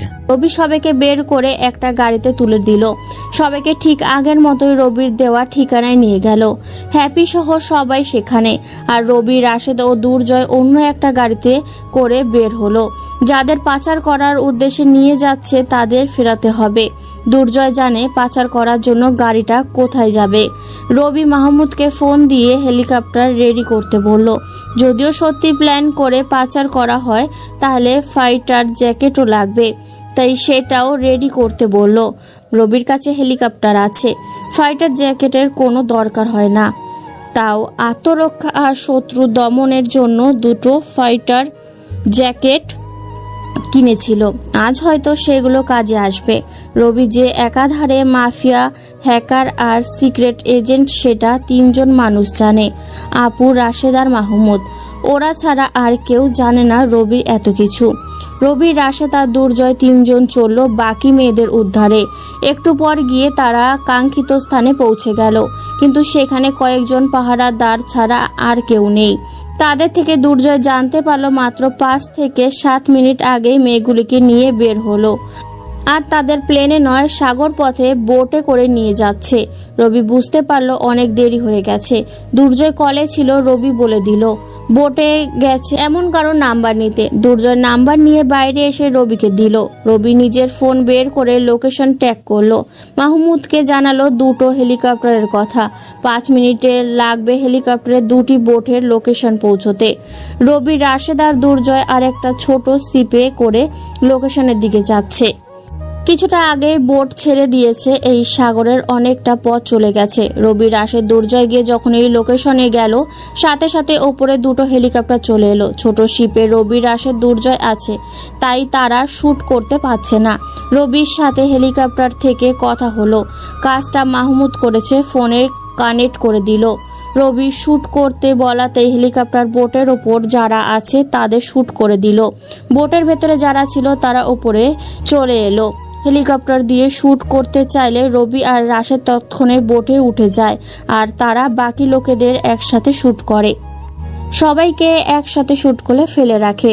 বোটের ভেতরে গিয়ে দেখে দুজন বসে আছে, তাদের হাতেও অবশ্য পিস্তল আছে, কিন্তু তারা আত্মসমর্পণ করেছে। দুর্জয় তাদের দড়ি দিয়ে বেঁধে দিয়েছে। রবি বোটের চালকের মাথায় গিয়ে পিস্তল ধরলো আর বোট ফিরিয়ে আনতে বাধ্য করলো। বোট পুনরায় ফিরিয়ে এনে সেখানে থাকা সব মেয়েদের নিয়ে রবি দেওয়া নির্দিষ্ট স্থানে পাঠিয়ে দিল। সবাই যেখানে আগের থেকেই আছে। কিডন্যাপিংয়ের সাথে যারা জড়িত সবাইকে রাশেদের মাধ্যমে পাঠিয়ে দিল রাশেদের গোডাউনে, যেখানে তাদের বস নিষাদও আছে। রবি আর দুর্জয় মেয়েদের নিয়ে আসলো। সব মেয়েরা একসাথে একটা বিল্ডিংয়ে অবস্থান করছে এখন।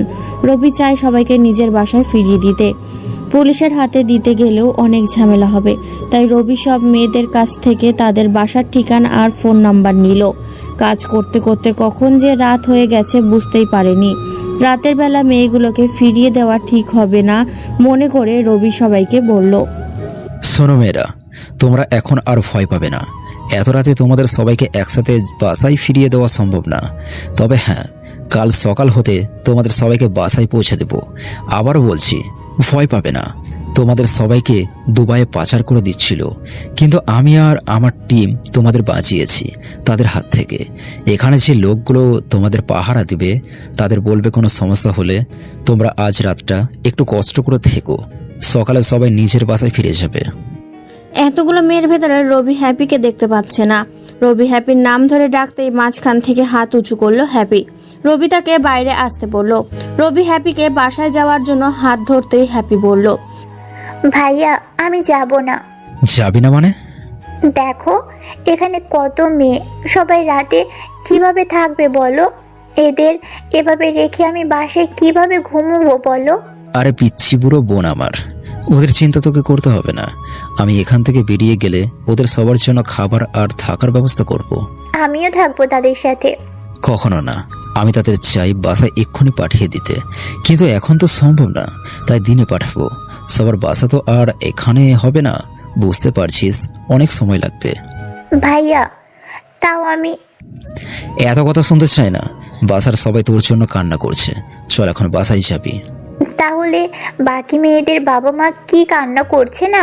হ্যাপির কথাগুলো যুক্তি হলেও হ্যাপির বাচ্চামি করছে, যা রবির বিরক্তি লাগছে। কিছুটা রেগে গিয়ে হ্যাপিকে বলল, তাদের চিন্তা তোকে করতে হবে না, চল এখন। ভাইয়া একদম চুপ, কোনো কথা বলবি না, চল এখন। হ্যাপি যেতে না চাইলেও রবি হাত টেনে হ্যাপিকে নিয়ে আসে। বাসায় এসে কলিং বেল দিতেই দরজা খুলে দেয়। অরণি দরজায় দাঁড়িয়েই ছিল। হ্যাপিকে দেখে হাসি দিয়ে বুকে জড়িয়ে ধরলো, কিন্তু রবির কেন জানি অরণির হাসিতে মলিনতা দেখালো। হয়তো এটা মনের ভুল, এতক্ষণ কাজের কারণে হয়তো এমন হচ্ছে। হ্যাপি বাসায় ফিরে সবার সাথে কথা বলছে। একটু আগে যেখানে সবাই কান্নায় ভেঙে পড়েছিল, এখন হ্যাপিকে ফিরে পেয়ে সবাই খুশি, সবার মুখে হাসি। রবি গিয়ে ফ্রেশ হয়ে রাশেদ আর মাহমুদকে একসাথে গ্রুপ কল দিল। রাশেদ, যেখানে মেয়েগুলো আছে সেখানে নিরাপত্তা কতটুকু? কেউ আবার হামলা করতে পারবে না তো? না, চাইলেও সেটা পসিবল না। গুলো যেখানে আছে তার চারপাশে যে বিল্ডিং আছে সেগুলোতে আমার লোক আছে। প্রতি বিল্ডিং এর প্রতিটি তলায় একজন, ছাদে 2 জন করে, আর সবার কাছে স্নাইপারও আছে। সবার হাতে আছে বড় একটা ঘড়ি, যেটা থেকে তারা দেখতে পাবে চারপাশে কার দিকে কি হচ্ছে। গুড, এটা খুব ভালো। তো তারা তো একা সারা রাত জাগতে পারবে না, সেটারও কি ব্যবস্থা আছে? সেটাও ঠিক করা আছে। প্রতি 3 ঘন্টার পর তারা চেঞ্জ করবে, একজনের বদলে অন্যজন আসবে। ওকে, আর মাহমুদ যে মেয়েটির হাতে গুলি লেগেছে, সে কোন হসপিটালে আর কেমন আছে এখন? মেয়েটি ঠিক আছে, গুলি বেরিয়ে গেছে তাই ব্লাড বেশি বের হয়ে গেছে, এখনো অজ্ঞান আছে, সকালে জ্ঞান ফিরবে। মেয়েটির বাবা মা কিংবা আত্মীয়দের খবর দেওয়া হয়েছে? না, তারা তো অজ্ঞান দেখলে অনেক ঝামেলা করবে। তার থেকে ভালো মেয়েটি সুস্থ হোক, তারপর বাসায় গিয়ে দিয়ে আসবো। তাও ঠিক, কিন্তু মেয়েটির পরিবার কোন অবস্থায় আছে কে জানে। ভালো তো আর থাকবে না। আচ্ছা শোন, রাশেদের যে বিল্ডিং গুলোতে মেয়েগুলোকে রেখেছিস আর সিসিটিভি ক্যামেরায় ফুটেজ আমি দেখবো এখন, আর তোরাও চোখ রাখিস। কখন কি হয় বোঝা যায় না, একসাথে এতগুলো মেয়ে পুলিশ জানলেও সমস্যা হবে। রবির কথা শেষ করেই ফোন কেটে দিল। সারাদিন অনেক চাপের মধ্যে গেল, তাই ক্লান্তিও বেশ চলে আসলো। ডিনার করে রবি ঘুমিয়ে গেল। মাঝরাতে হঠাৎই ঘুম ভেঙে গেল। কিছু অদ্ভুত চিন্তা রবির মাথায় আসছে। নিশাদ তো জানতো না রবি তার কাছে যাবে, তাহলে সব মেয়েদের একসাথে না রেখে আলাদা কেন করলো? আর পাচার তো আরো আগে করে দিতে পারতো, তাও কেন করেনি?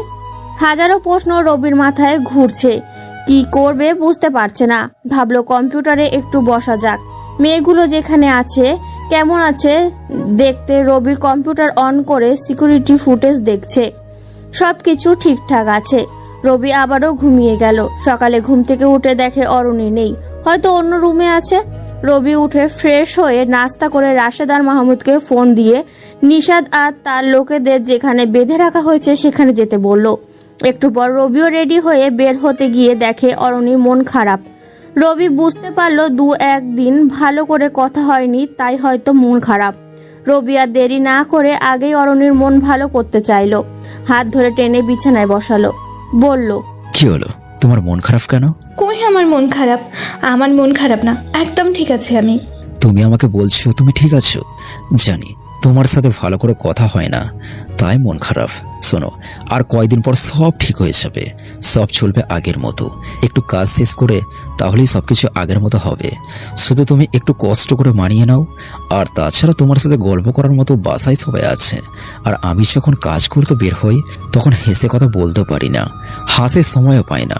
তুমি আপুর সাথে কথা বলো, গল্প করো, ভালো লাগবে। সাবধানে যাও, আর এত ঝুঁকি নিয়ে কিচ্ছু করতে হবে না। তুমি সাবধানে থেকো। কথা বলে রবি অরুণীর কপালে একটা চুমু দিল আর জড়িয়ে নিল নিজের বাহু ডোরে। রবি বেরিয়ে পড়ল অপরাধীকে শাস্তি দেওয়ার উদ্দেশ্যে। নিজের বাইকটা নিল যাতে তাড়াতাড়ি ফিরতে পারে। সোজা চলে গেল নিশাদের কাছে। রাশেদ আর মাহমুদ আগের থেকে আসছিল। রবি যেতেই তারাও নিশাদকে বেঁধে রাখা রুমে গেল। তারা গিয়ে দেখে নিশাদ অজ্ঞান হয়ে আছে আর তার লোকগুলো আহত, তাই পড়ে আছে। রবি বলল আহতদের প্রাথমিক চিকিৎসা করতে আর নিশাদের জ্ঞান ফেরাতে।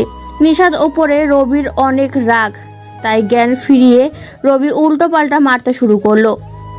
বাকি লোকগুলোকে অপরাধ স্বীকার করতে থানায় গিয়ে আত্মসমর্পণ করতে বলল। তারা রাজি হয়ে গেল। নিশাদও রাজি হলো, কিন্তু রবি নিশাদকে ছাড়লো না। রবি 3 জন লোক নিশাদের লোকগুলোকে নিয়ে থানায় চলে গেল। এদিকে রবি নিশাদকে মেরে আবারও অজ্ঞান করে ফেললো। রাশেদ আর মাহমুদ দুজনই নিশাদের পাশে দাঁড়িয়ে আছে। রবি বলতে তারা আবারও নিশাদের জ্ঞান ফেরালো। নিশাদের জ্ঞান ফিরতেই বলল, ভাই আমাকে আর কষ্ট দিস না, একেবারে মেরে ফেল। তোকে মেরেই ফেলবো। আগে তোর সব অপরাধ স্বীকার করবি। কয়টা মেয়ে তোর জন্য মরেছে, কয়টা মেয়ের জীবন তুই নষ্ট করছিস, কত মেয়েকে পাচার করছিস, আর কোথায় কোথায় পাচার করছিস। তোর কাছে বন্দি আরো কত মেয়ে আছে, সব বল, তাহলে তোকে মেরে ফেলবো। যদি না বলিস এভাবে কষ্ট দিয়ে মারবো। আমি সব বলছি। তারপর নিশাদ একে একে সব বলে দিল। জবানবন্দি নেওয়ার শেষ হলে রবি নিশাদকে শুট করে দিল। রবি, রাশেদ, মাহমুদ 3 জনই আসলো মেয়েগুলোর কাছে। সবাইকে আজ তাদের বাসায় পৌঁছে দেবে। সকালের খাবারটা সবাইকে খুব ভালো করে খাওয়ানো হলো।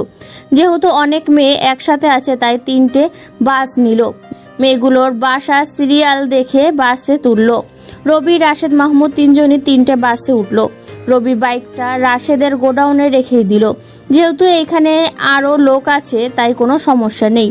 3টে বাসে 3 জন উঠে গেল।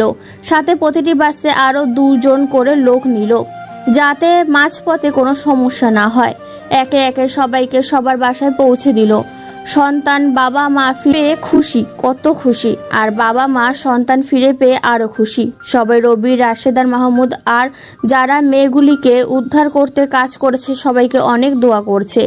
সবাইকে বাসায় পৌঁছে দিতে গিয়ে রাত 9টা বেজে গেল। আগেই বলেছিলাম সবাই এক জায়গায়, মেয়ে না কাকে কোথা থেকে তুলে নিয়েছে সেটা নিশাদ ভালো জানে। সারাদিন পরিশ্রম করে আবারও ভালো করে কথা না বলে রবি ঘুমিয়ে গেল। সকালে উঠে গুলি লাগার মেয়েটাকে দেখতে হসপিটালে গেল। এবারও 3 জন একসাথেই গেল। মেয়েটি এখন অনেকটাই সুস্থ, ডক্টর বলল কয়েকদিন বিশ্রাম নিলে ভালো হয়ে যাবে।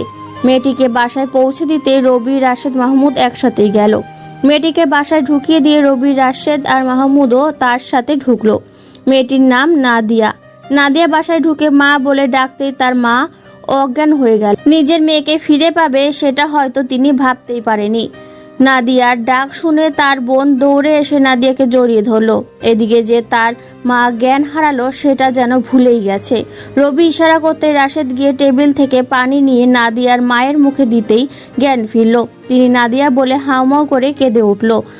যারা কিডন্যাপ হয়েছিল সবাই বাবা মা অনেক কেঁদেছে। নাদিয়ার বোন তন্নিও গিয়ে তার মায়ের পাশে বসলো। নাদিয়াকে তার মা খুব শক্ত করে জড়িয়ে ধরলো, যেন মনে হচ্ছে আর কখনো হারাতে দেবে না। এদিকে যে 3টে মানুষ দাঁড়িয়ে আছে তা যেন ওরা খেয়ালই করেনি।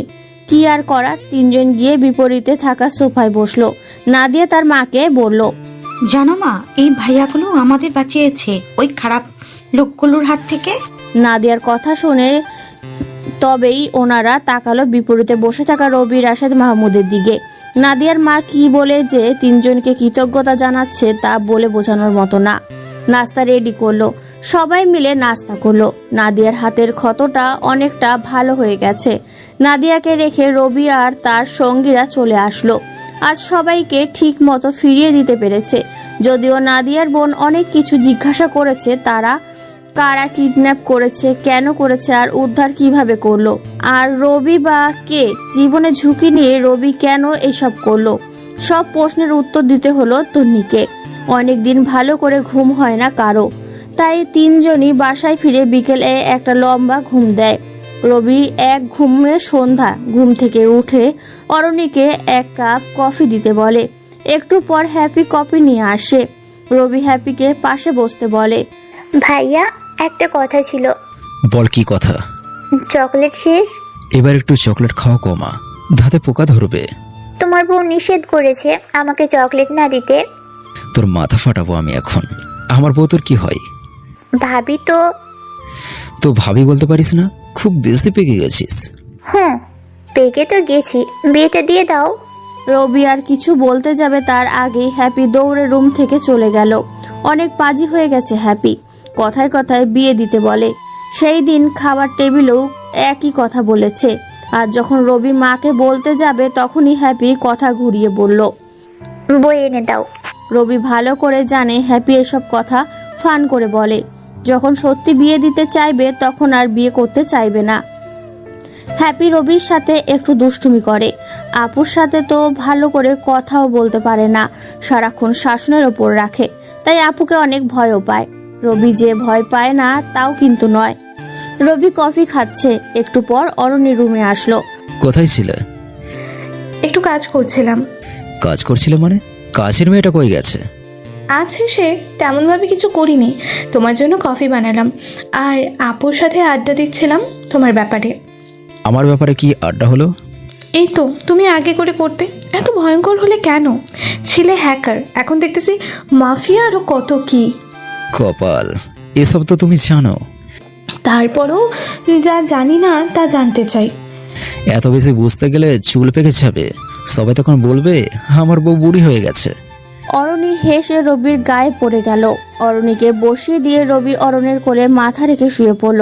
আজ যেন অনেক দিন পর রবি একটু সময় হলো অরণির সাথে একান্তই কিছু সময় কাটানোর। দুজন গল্প করছে, হঠাৎই অরণি বলল, তোমার জন্য একটা সারপ্রাইজ আছে। রবি মনে মনে ভাবলো, আরো কত সারপ্রাইজ দিবে তুমি? সারপ্রাইজ কত তাড়াতাড়ি দাও। আমার না ইদানিং সারপ্রাইজ হতে খুব ভালো লাগে। আমার লজ্জা করে বলতে। কি বলো, আমার কাছে তুমি লজ্জা পাও? এটা কেমন কথা? তাহলে চোখ বন্ধ করো, তারপর বলছি। ওকে, এই তো চোখ বন্ধ করলাম। এবার তো দাও কি সারপ্রাইজ। রবি কানে কানে গিয়ে অরণি বলল, তুমি বাবা হতে চলেছ। অরণির কথা শুনে রবি কি করবে বুঝতে পারছিল না। এত বড় একটা সারপ্রাইজ অরণি এভাবে দিল। রবি খুশিতে অরণিকে জড়িয়ে ধরল। অরণি লজ্জায় রবির বুকে মাথা লুকোলো। রবি ভীষণ ইচ্ছে করছে অরণির পেটে চুমু দিয়ে তার বাচ্চার সাথে কথা বলতে। রবি অরণিকে তুলে বসালে। অরণিকে আধশোয়া অবস্থায় বসিয়ে অরণির কোলে মাথা রাখলো। রবি অরণির পেটে চুমু খেয়ে বলল, আজ আমি অনেক খুশি। আজ আমি পৃথিবীর শ্রেষ্ঠ সুখ অনুভব করতে পারছি। প্রতি বাবা বোধ হয় এই সুখটাই পায়। শুধু মেয়েরা মা হলে যে খুশি পায় তা কিন্তু নয়, বাবারাও কিন্তু একইভাবে আনন্দ পায়। রবিও আজ ভীষণ খুশি। রবি অরণিকে জিজ্ঞাসা করলো, এই কথা বাসায় আর কাউকে বলেছো নাকি? তোমাকে সবার আগে বললাম, আমার তো লজ্জা করে তাই কাউকে বলতে পারিনি। ঠিক আছে, এখন সবাইকে বলতে হবে। তুমি গিয়ে মাকে বলো, আমি আপুকে বলছি। আমার লজ্জা করে। আরে আমার লজ্জাপতি বউ, এত লজ্জা কই থেকে আসে? দাঁড়াও, তোমার লজ্জা ভাঙাচ্ছি। রবি যখনই অরণির ঠোঁটে ঠোঁট রাখতে যাবে, অরণি রবিকে হালকা ধাক্কা দিয়ে চলে গেল। রবি হাসতে হাসতে ব্যালকনিতে গিয়ে দাঁড়ালো। এই কয়েকদিনে রবি হ্যাকিং এর ব্যাপারটা ভুলেই গেল। একটু পর রবি নিজের রুম থেকে বের হয়ে আপুর কাছে গেল। আপু টিভি দেখছে। রবির পাশে বসতে বসতে বলল, তুমি তো ফুপি হতে যাচ্ছ। রবির কথাগুলো আপু ভালো করে বুঝতে পারেনি, তাই ভ্রু কুঁচকে তাকালো রবির দিকে আর বলল, কি বললি তুই? বলছি তুমি নাকি ফুপি হবে। সত্যি? সেটাই তো বললো অরুণী। রবি কথা শেষ হতে না হতেই আপু উঠে অরণির কাছে গেল। হয়তো সত্যি কি সেটা জানবে। এমনিতেই রবি আপুর কাছে ফান করে কথা বলে, এটাও ফান হতে পারে, তাই জিজ্ঞাসা করা দরকার। রবি টিভির নজর দিতে দেখলো নিচে কিছু লেখা, তাতে লেখা শহরে কিছু ছিনতাইকারীকে গ্রেপ্তার করেছে পুলিশ। তাদের মধ্যে রবি কতগুলো নাম দেখলো। একটা নাম দেখে রবি কিছুটা চিন্তায় পড়ে গেল। তুষার ছিল ভার্সিটির ছোট ভাই, সে রবির টিমেই ছিল, পড়াশোনাও ভালো ছিল। কি এমন হলো যে আজ ছিনতাইকারী হলো? রাশেদকে ফোন দিয়ে তুষারের ব্যাপারটা বলল আর তুষারকে ছাড়িয়ে আনার ব্যবস্থা করলো। রাতে রবি কম্পিউটারে বসলো। অনেকদিন পর আজ সময় হলো। নীল ভাইয়ের আরও দুটো মেসেজ আসছে। রবি একটা মেসেজ সিন করলো, তাতে লেখা, ভাই, তামজিদ নামের একজন হ্যাকার দুবাইয়ের মাফিয়াদের সাথে হাত মিলিয়ে এদেশের মেয়ে পাচার করবে। বর্তমানে মেয়েরা কোথায় আছে আমরা জানি না, পারলে আপনি একটু সময় দিন। দ্বিতীয় মেসেজে লেখা, ভাই, তামজিদের পিছনে আরও কেউ আছে। এদেশে তামজিদের কোনো বস আছে, আর সেটা আমাদের ধারণা অনুযায়ী মেয়ে। আর মেয়েটি আমাদের সূত্র মতে আপনার কাছে যাবে, সাবধানে থাকবেন। প্রথম মেসেজের কাজ তো শেষ, কিন্তু দ্বিতীয় মেসেজে বলা তামজিদ ওরফে নিশাদের বস মেয়েটি কে, আর আমার আশেপাশে কিভাবে থাকবে? রবি এসব ভাবছে। রুমে কেউ আসছে বুঝতে পেরে মেসেজগুলো থেকে বেরিয়ে আসলো। রবি মাথায় হাত দিয়ে ভাবছে কে হতে পারে মেয়েটি। রবি তো কোনো শত্রু নাই তেমন, তাহলে কি? হঠাৎই রবির মাথায় হাত দিয়ে দাঁড়িয়ে গেল। তাহলে কি এতদিন ধরে চিনতে ভুল করলাম? রবি আর ভাবতে পারছে না, মাথা ব্যথা করছে। দেরি না করে শুয়ে পড়ল। সকালে মন খারাপ করে ঘুম থেকে উঠে রাশেদের সাথে দেখা করলো। এবার হ্যাকারকে ধরতে প্রতিটি দেশের গোয়েন্দারা এক হয়ে জোট বেঁধেছে। রবি সেটা রাশেদের কাছ থেকে জানতে পারল। রবি দেরি না করে রাশেদের বড় একটা কম্পিউটার রুমে আছে সিক্রেট, সেই রুমে চলে গেল। কম্পিউটারের সামনে বসে পড়ল। হ্যাক করে যা টাকা নিয়েছে সব টাকা ও দেশের সাধারণ মানুষের কাছে বিলিয়ে দিল। সরকারের ওপরও অনেক চাপ আসছে। বাংলাদেশের মতো ছোট্ট একটি দেশে এমন ভয়ঙ্কর হ্যাকার আছে তা বিশ্বে বুঝতে অনেক বেশি সময় লেগেছে। রবি সব টাকা বিলিয়ে দিয়ে নিজের সিস্টেম সব ভেঙে ফেলতে চাইল, কিন্তু রাশেদ বাধা দিল, কারণ সিস্টেম ভেঙে দিলে তাদের এই সিস্টেম বানাতে কয়েক বছর সময় লাগবে। কম্পিউটার ছেড়ে উঠে রবি মাহমুদকে আসতে বলল। একটু পর মাহমুদ এলো। আজ রবি এমন কিছু কথা বলতে যাচ্ছে তাদের, যা তারা না আগে কখনো শুনেছে, না এই সম্বন্ধে তাদের কোনো ধারণা আছে। তিনজন এক হতে রাশেদ একটা কম্পিউটার অন করলো আর কম্পিউটারের একটা ফাইল ওপেন করলো। ফাইলে কিছু অদ্ভুত ছবি আছে। রবি একটা ছবি সেখান থেকে বড় করে দেখলো। ছবিটির দিকে তাকিয়ে রাশেদ আর মাহমুদকে বলল। রবি এক নাগারে কথাগুলো বলে থেমে গেল। রাশেদ আর মাহমুদ অবাক হয়ে রবির কথাগুলো শুনছে। রবি দানবকে নিতে যত কথা বলেছে, রাশেদ আর মাহমুদ যেন ততই রবির কথায় সম্মোহিত হচ্ছে। দুজন তাকিয়ে আছে দেখে রবি দুজনকে হালকা ধাক্কা দিল, যাতে তারা বাস্তবে ফিরে আসে। রাশেদ বলল, এত কিছু আমাদের আগে না বলে এখন বলার কারণ কি? এতদিন বলিনি, তার কারণও ছিল। এতদিন বললে তোরা পাগল হয়ে যেতে দানবগুলোকে দেখতে, কিন্তু এখন পাগল হয়ে কোনো লাভ নেই। আর এখন বলছি কারণ আমার মনে হয় এসবের দায়িত্ব আমি আর নিতে পারবো না। তোদের নিতে হবে এসব কন্ট্রোল করার দায়িত্ব। আমরা কিভাবে কি করব কিছু তো জানি না। আমি যদি হঠাৎ মরেও চাই, তোরা তোরা নিজে থেকে সেগুলোকে কন্ট্রোল করতে পারবি? আমার কম্পিউটারে দানব আর মানব নামের একটা ফাইল আছে, সেখানে লেখা আছে কিভাবে কি করতে হবে। ফাইলটা আমার মৃত্যু হলে তবেই খুলবে, এর আগে কেউ চাইলেও সেটা খুলতে পারবে না। কি বলছিস এইসব? তোর মৃত্যু দিয়ে কেন ফাইলটা খুলবে? সমস্যা না, থাকলে আমি আগে থেকে তোদের বলে দিতাম। রাশেদ আর মাহমুদ চাচ্ছে আরও কিছু জানতে, কিন্তু রবি তাদের থামিয়ে দিল। সে চায় না এসব নিয়ে আর কোনো কথা হোক। রবি আর কেন জানি ভয় হচ্ছে, তবে সাময়িক কিছু আন্দাজও পাচ্ছে। রবি রাশেদ আর মাহমুদকে সব বুঝিয়ে দিয়ে বাসায় চলে এলো। গভীর রাতে রবি ঘুমোচ্ছে, হঠাৎই স্বপ্নে দেখলো কে যেন তার গলা টিপে মেরে ফেলতে চাইছে। এক লাফে রবি ঘুম থেকে উঠে গেল। রবি এভাবে উঠে যাওয়ায় অরুণীও ঘুম ভেঙে গেল। রবি ফোনটা হাতে নিয়ে দেখে রাশেদ মেসেজ দিয়েছে। প্রতিটি দেশ একজোট হয়ে হ্যাকারকে খুঁজেও কোনো লাভ হয়নি, আর খুঁজে না পেয়ে ফিরে যাবে। আমাদের আর কোনো চিন্তা নেই, চাইলে এখন আমরা নতুন সিস্টেম বানাতে পারবো আর আবারও গরিবের পাশে থাকতে পারবো। রবি মেসেজটা দেখে একটা রহস্যময় হাসি দিল।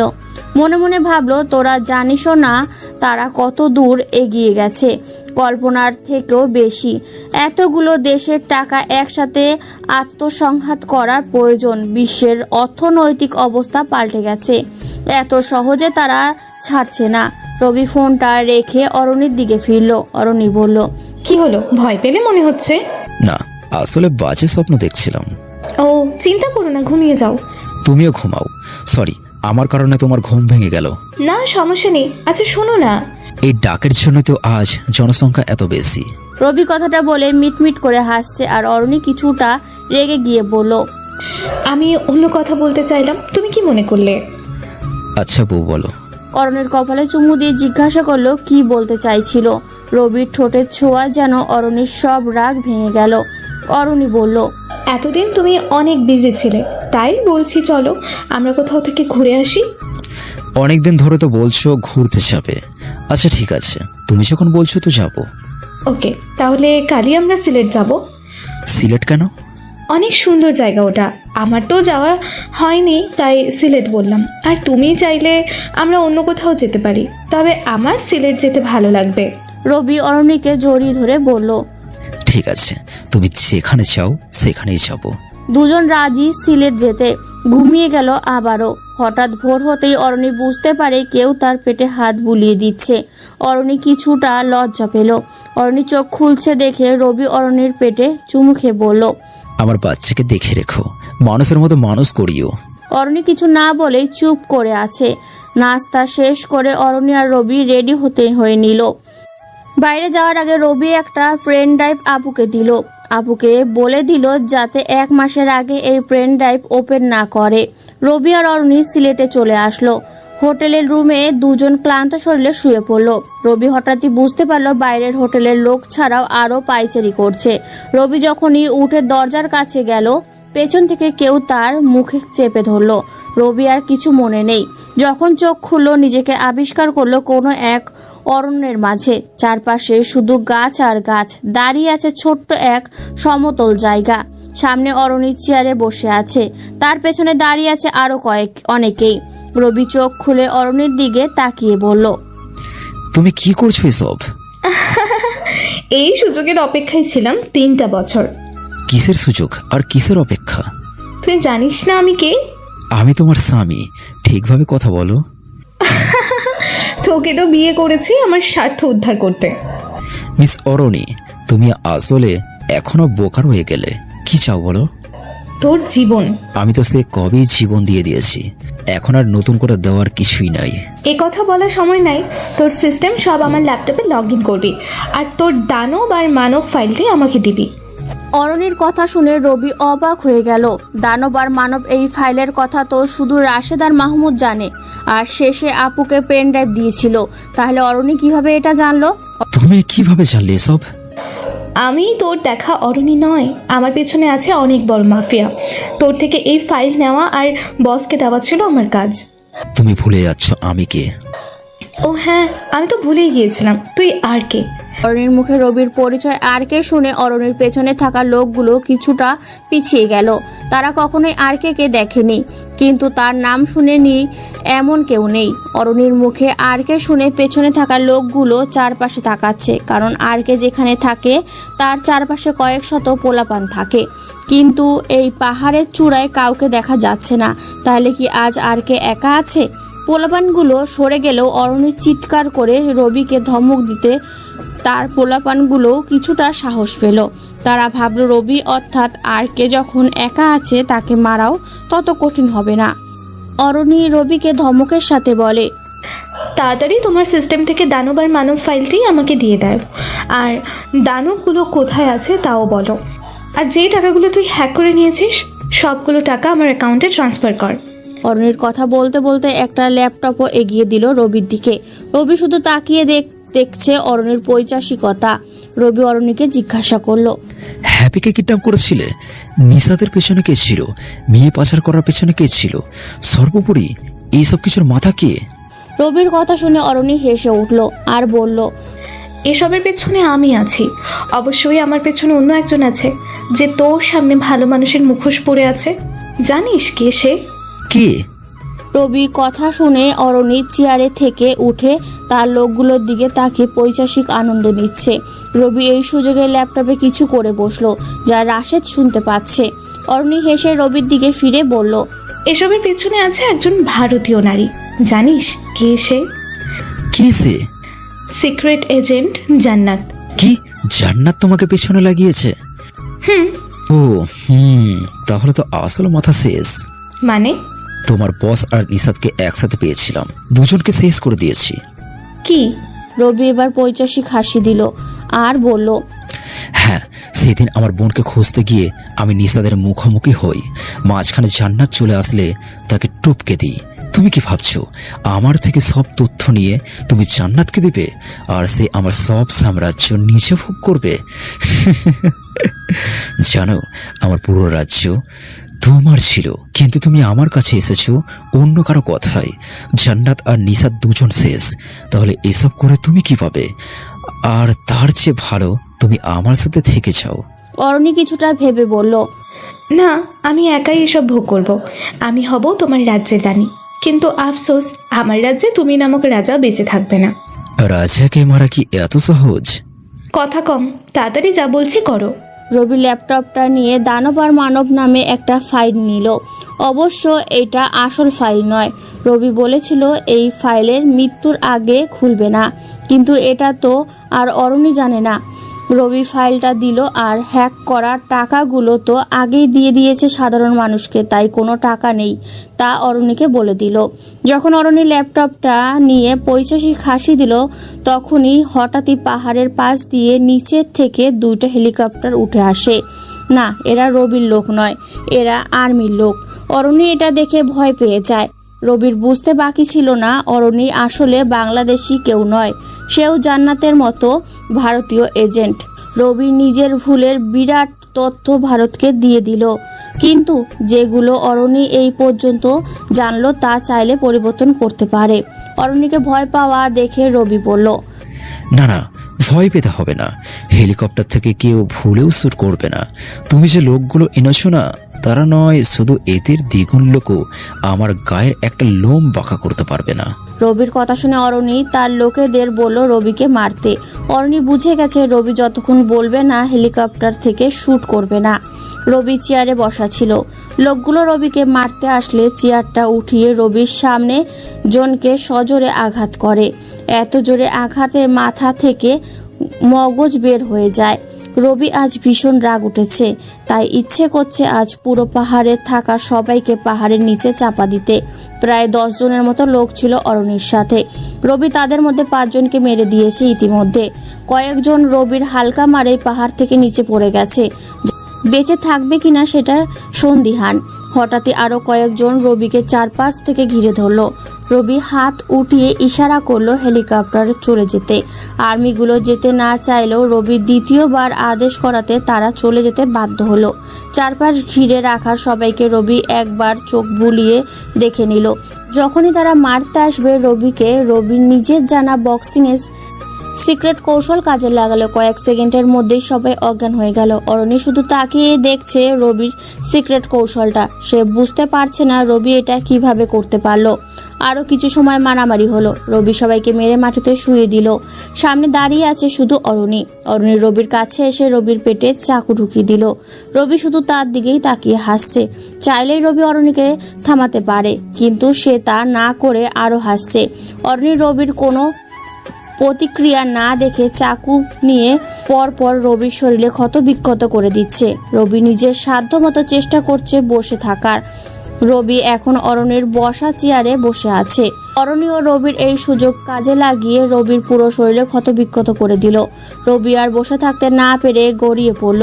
রবি নিজের রক্তাক্ত হাতে অরণির হাত ধরতে রবির সেই হাতেও চাকু চালিয়ে কবজি কেটে দিল। রবি পুনরায় অপর হাত উঁচু করে অরণি যখন বসেছিল রবির পাশে, রবি এবার অরণির পেটে হাত রেখে বলল, আমার বাচ্চাকে দেখে রেখো। অরণি দেরি না করে রবিকে টেনে ফেলে দিল পাহাড় থেকে। অরণির একটুও মায়া হলো না রবির জন্য।